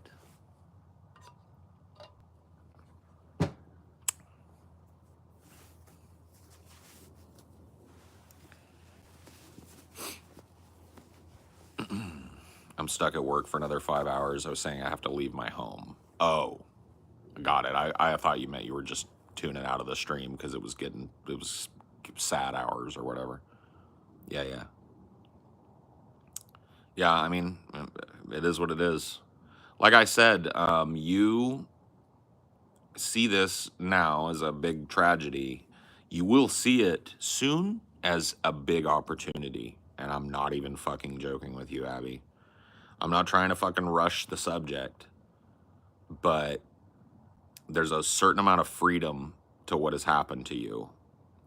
And if you know my lore at all, which I think you do, you know that I had a similar thing happen in 2015. My whole life kind of got flipped upside down. And you know the story, right?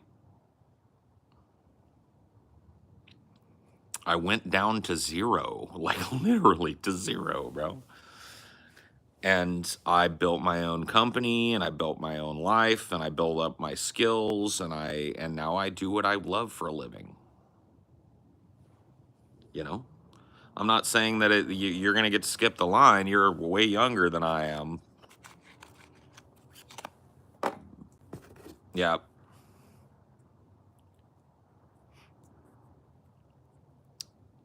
I got a one little fight. My mom got scared and said, "You're moving with your auntie and uncle in Bel Air."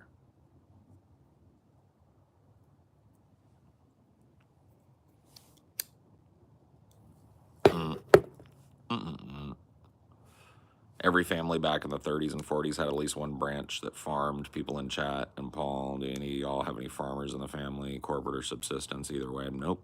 My mom was like the last little bit of that, man, and it's really sad, but it had to happen. She's too old to keep up with the big garden that she liked to keep, and so she had it taken out, and I think she's better off for it, but yeah, my mom was like the last little bit of that, but she's got the green thumb. She passed that on to me. I can make any kind of plant grow. I'm just kind of naturally, I know the basics. I know how to keep a compost heap. I know how to grow any kind of fucking plant. I know how to till up soil and I know how to, add nutrients to soil and all of that stuff and, maintain it. So, she passed on the knowledge, but no, got not a single family farmer. Like I said, no family patch at all, really. My mom owns her home. My sister owns her home, so it's not like there's nothing, but it's like there's no land. Nobody's got acreage. I aim to change that.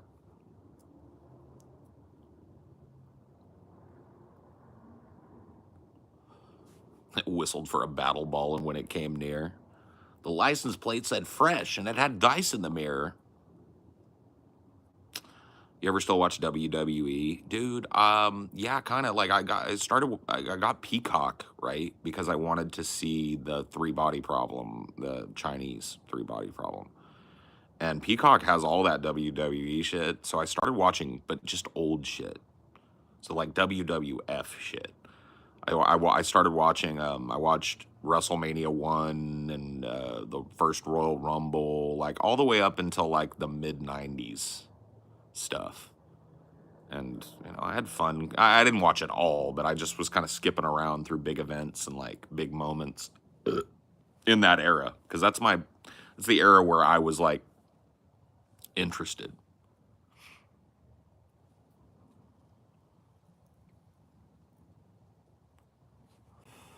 It's not on streaming. I'm stealing it. Oh.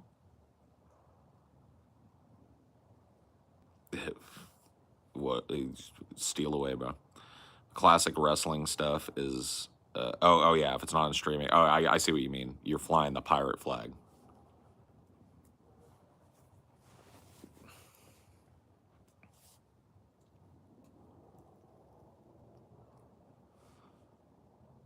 Does modern WWE even come close to the 90s? No. I can't even watch the shit now, bro. There's a character anymore to it. It's just muscle guy versus muscle guy. Like, that's never why I was watching. Dude, you go back to my fucking, like, my childhood, and see, this is another thing that's like, it's another cool thing, right? So my granddad, on my dad's side, who was a very, very violent and abusive drunk, when my dad was growing up, dried out. And I knew him as this like happy-go-lucky grandpa figure. And he loved wrestling, like old Nashville wrestling. And he got me into wrestling, and he would take me to wrestling events. He lived in Fresno, where I live now. And you can look into it. The WWF back then would come to the Selland Arena in Fresno quite often. It was a big arena, perfect for that type of event.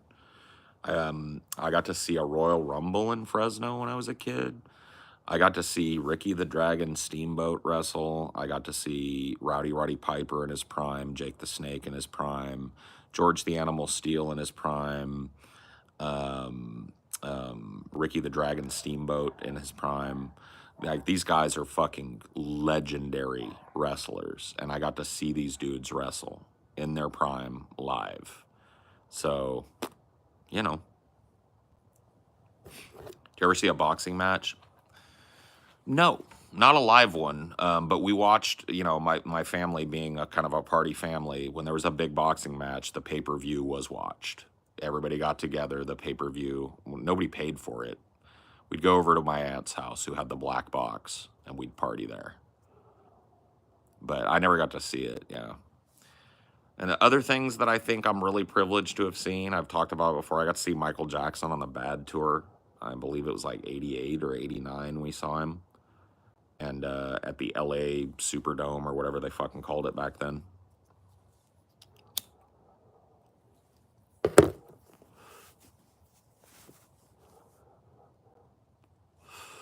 I mean, that, you can't replace that memory with anything.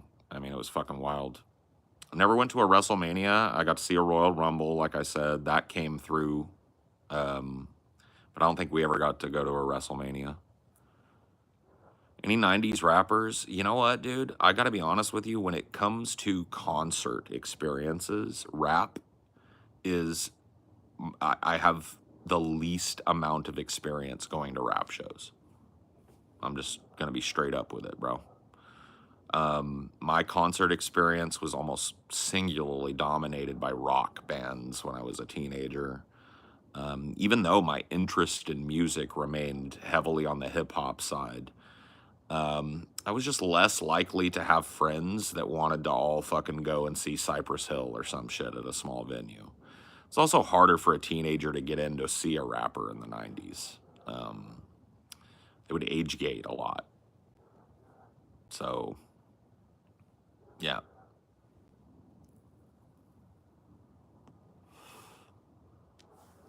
It was like rock, alternative, kind of 90s shit, and older, like what I would call classic rock, right? 70s rock, 80s rock kind of bands. I've seen a lot of that. Tool plus LSD. I met a boy wearing Vans. Yeah. Thanks for the flashback, homie.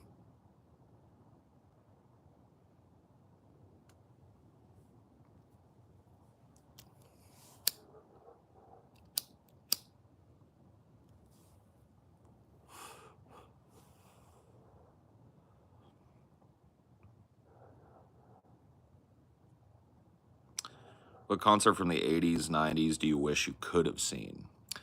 Dude, this is gonna sound hella gay, but one popped right up, bro. Me and my mom wanted to see Madonna in the fucking worst way, and I wish I would have gotten to see Madonna live in the 80s, though. We're talking 80s, pre-Justify My Love Madonna.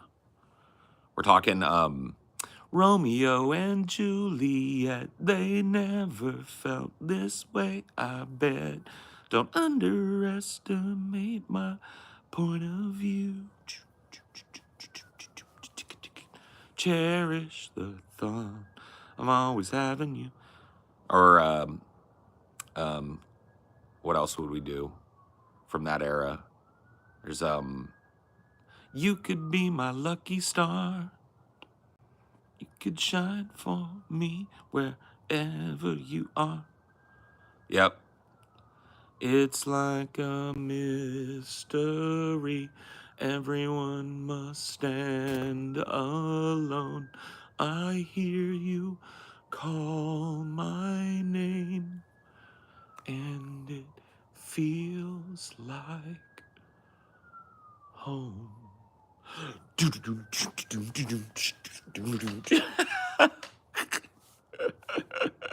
How about this? And when the sunlight fades, the sun it stretched so high, think through my ears into my eyes. Spanish lullaby. That's a deep cut. La Isla Bonita.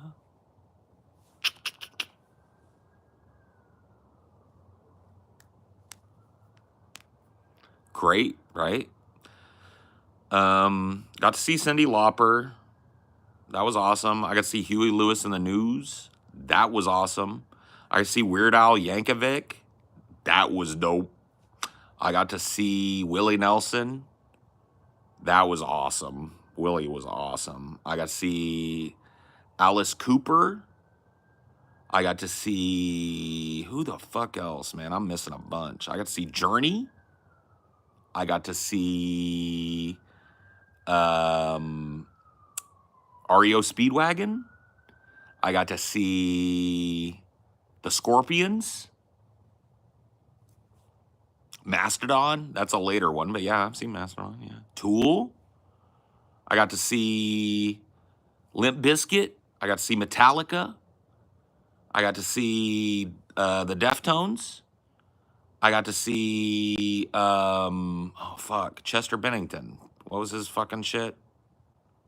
It starts with, what was that band? Sorry, I'm brain farting the band. I just have too many band names running through my mind because I'm trying to remember a million. Linkin Park. I said the Deftones, right? Linkin Park. Who did? Dig, bury me underneath everything that I am. Who was that? I saw those motherfuckers. The bassist was wild. Mudvayne. Dig, bury me. Like, oh shit. Yeah, they were pretty badass live, I gotta say.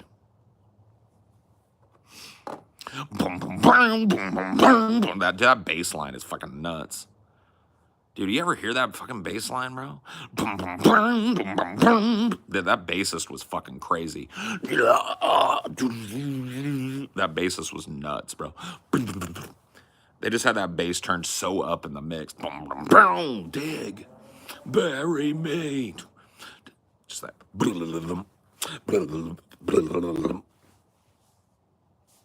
Yeah, they lit it up. Who else have I seen?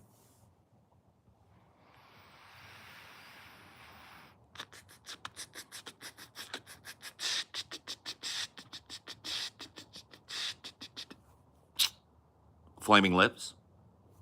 Got to see the Lips.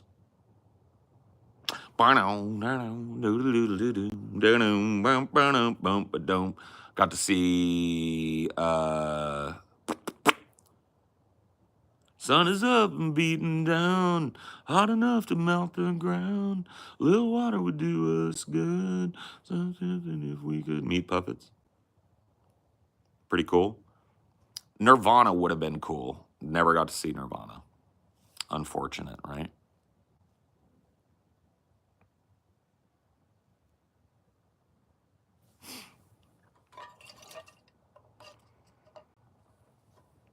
I saw Apple Nasty from the inside.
I love you, honey. Do, do, do. Always have you here by my side. Do do do do do do do. Peace on Lou, peace on Lou.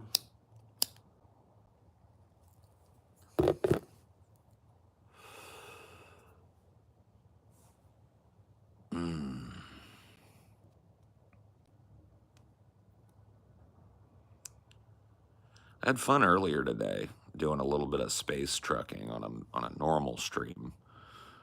It had way lower attendance because it wasn't tapping this vertical streaming algorithm. Not gonna lie, this is the worst I've ever felt. Well, guess what, Abby? That's great. Do you know why? It's all up.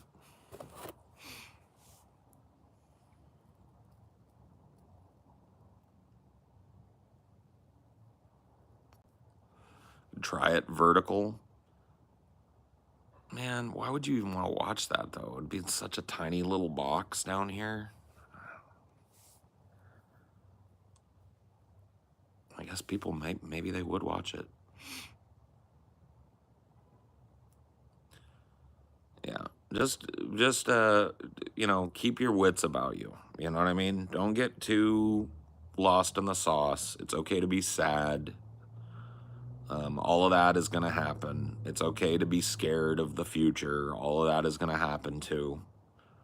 You know what I mean? You're a human being. You're gonna react this way. Your life just got kind of fucking turned upside down. But I'm telling you, man, every time that's happened to me, it's dumped me out into something that's a real adventure. I'm not even gonna lie to you. If I really looked at my life in terms of that, I don't. But if I try to separate it out into like big relationships, dude, every last one of them in and of themselves was a crazy adventure. And then, you know, it's almost like those relationships coming to an end booted me to another adventure. You know.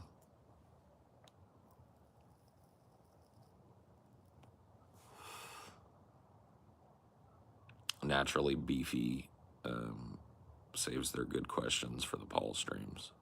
Oh, really?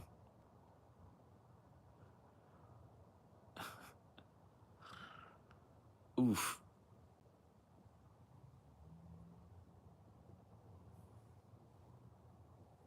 Ow. Oof. Fuck. I need a bacchiotomy so bad. I need a cyber spine. Now.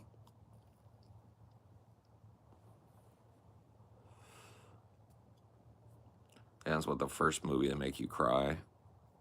First movie to make me cry, dude. I remember. You guys are gonna laugh in my fucking face, bro. Dude, the first movie that ever made me fucking just die crying, like just like collapse into crying, was What Dreams May Come with Robin Williams, bro. That movie fucked me up, bro.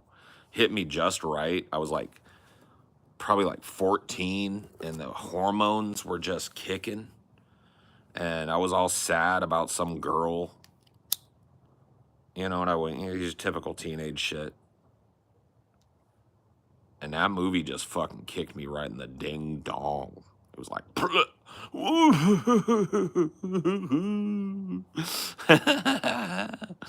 yeah.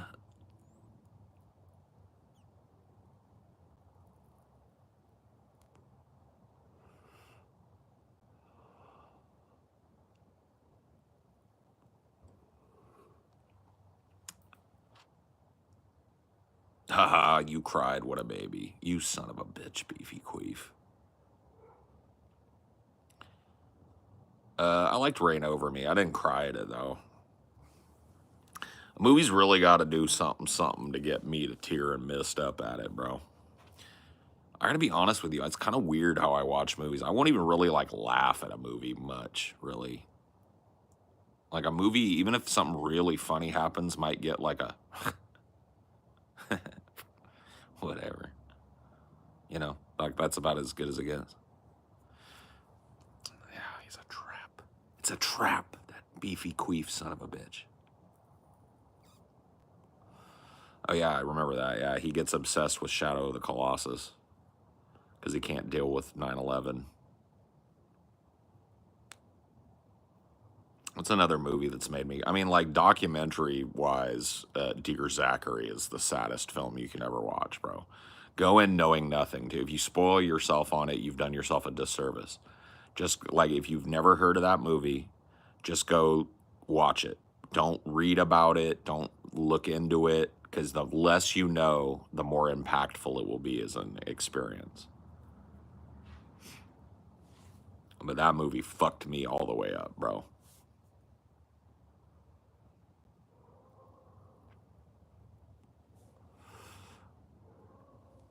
You cry at movies at the drop of the hat. That's cool. I wish I kind of had that accessibility emotionally. You know what it takes to move me, and this might be a result of just my like theater experience and stuff. Dude, I'll cry at a fucking theater show like that. That shit just gets right to my soul, bro. But like a movie, I don't know, man. This is very fucking rare for a movie to move me in that same way. I get all swept up in the theater experience, you know. That's where I can be like a real detached observer. You know, have a little bit of like ego death just from the experience of the theater.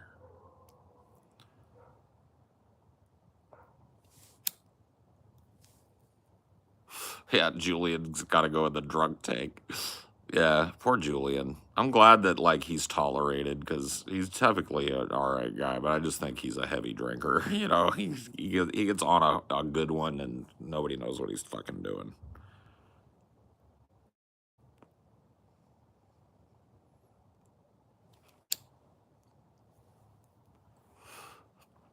What documentaries had the most powerful effect on you? I talked a little bit about it earlier.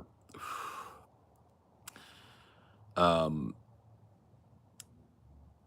Adam Curtis, uh, which I think you've probably seen. I watched The Power of Nightmares by Adam Curtis. And this is kind of a formative time for me in my early 20s. I was politically active and kind of an anti-war guy, and that movie fucked me all the way up. And if you go down an Adam Curtis rabbit hole and you watch the 21st Century of the Self, and it just starts piling up, man. Uh, it, a lot of people dismiss Adam Curtis as like a conspiratorial thinker, but it really is just kind of straight reporting on the motivations of the elite and how they interact with world events and shape world events, right? Yeah, I mean, like I was a different person after watching that. Cynicism level unlocked. And you know, it really kind of like changed the way that I thought about politicians and people that are, you know, in that circle of influence.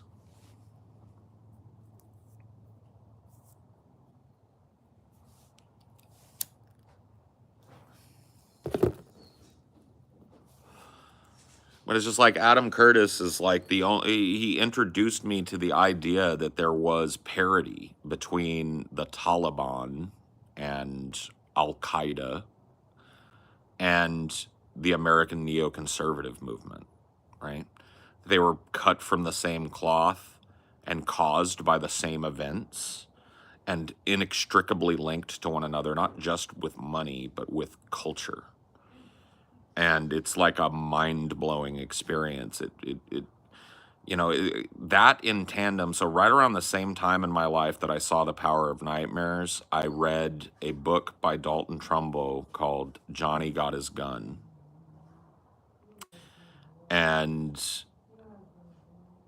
that movie or that book, if you're a person who like is, you justify war easily, or you find yourself going like, yeah, you know, I don't like war, but you got to do it sometimes, right? Like if that's you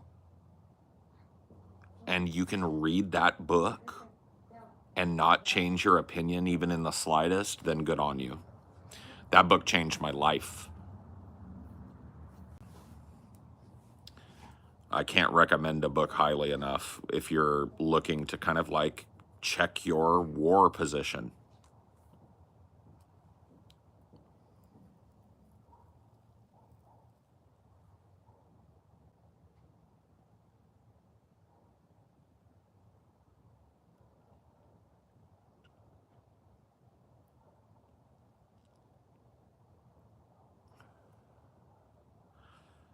Yeah, I mean, just chilling shit. Well, read that fucking book, Phoebes. It's a weird read. I'll warn you. Dalton Trumbo's writing style is very stream of consciousness, and so you're going to have to kind of like throw away your grammatical expectation a little bit. But it's a famous book for a reason. You're supposed to read it more like a stream of consciousness, because that's what it is. But sit down with it, read it, enjoy it, and tell me what you think about it. It's a jarring book.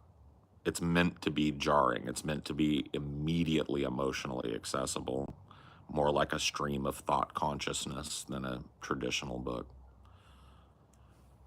And it's not a long read either. It's not a long book. So should be a pretty easy one to get through. Johnny Got His Gun by Dalton Trumbo. You read that book and tell me you feel the same way about warfare.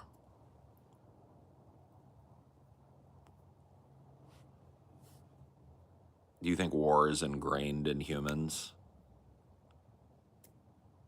Unfortunately, yeah. I think that the basis for warfare is ingrained in humans. But I think a lot of things are ingrained in humans. I think rape is ingrained in humans.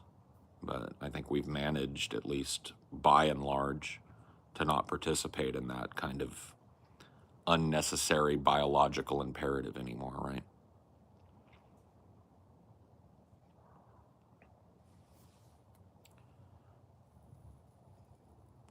Food sovereignty? Nope. Talking about the right of every person to grow food on their land, right? To grow food where they live.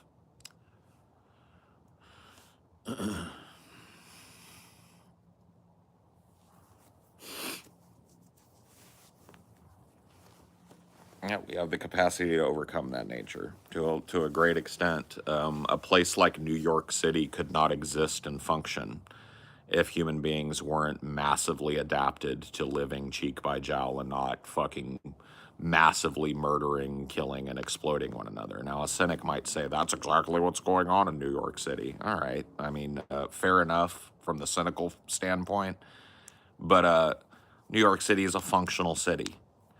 The average person is not being beaten, raped, or robbed. So they're doing it. You know what I mean? We're proving that human beings can rise above our kind of animalistic nature and at least put in check that biological kind of push towards antisocial behavior.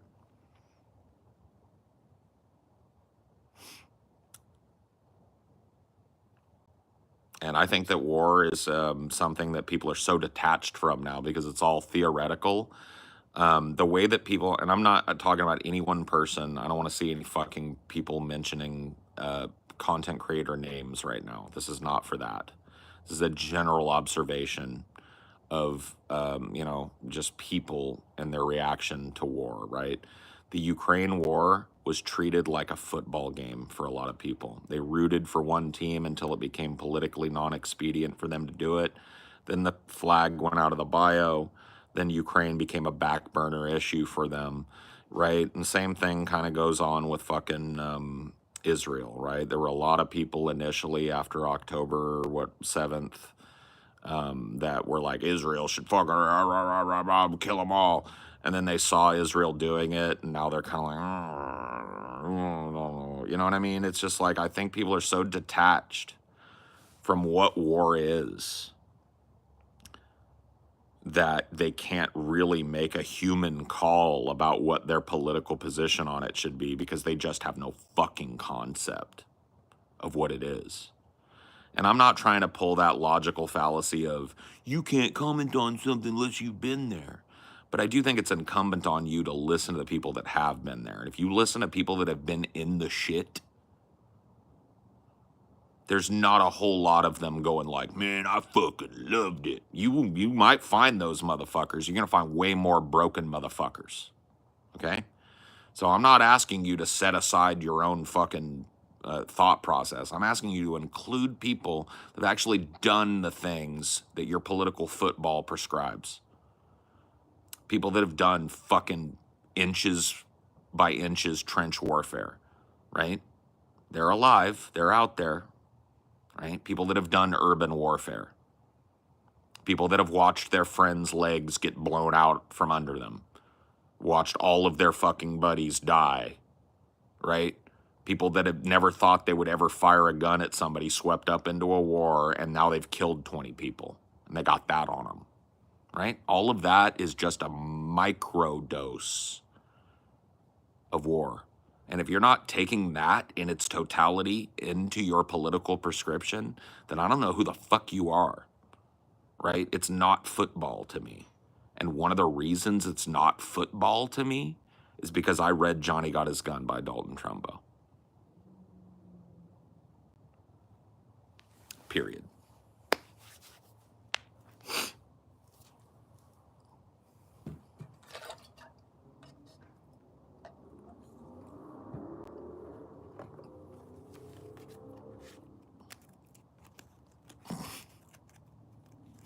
People are detached from reality. It's no surprise that they would be detached from war. Yeah, well, I cannot detach myself from it. I will not. I refuse to. I refuse to set aside my consideration of the very personal degradation of people who are forced to fight for a state. Okay? I just won't do it. I refuse to do it. I'm your puppet. Why'd that song just... I've been on a run, and I'm dancing on my strings. I'm your puppet. Why did that just pop in my head? This is a good oldie.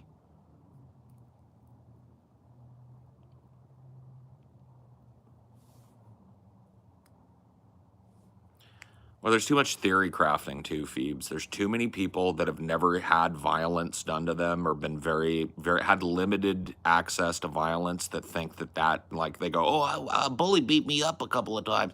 There's a lot of people out there that don't fucking even have a mental concept of what being in that kind of environment is like and what it does to a human being and how that human being is forever changed by that if they make it out alive. Right?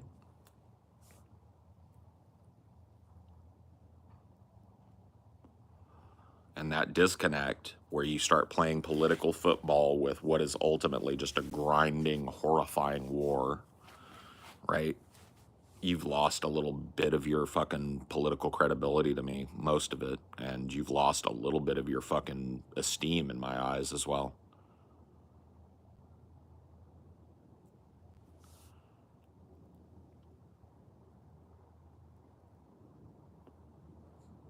So...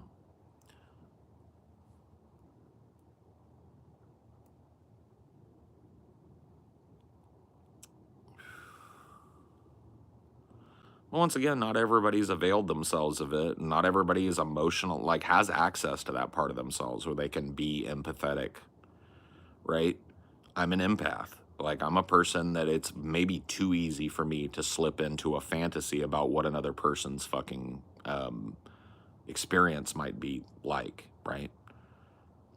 And to think of different permutations of that and to try and consider that moving forward, right, is very, very simple for me to do.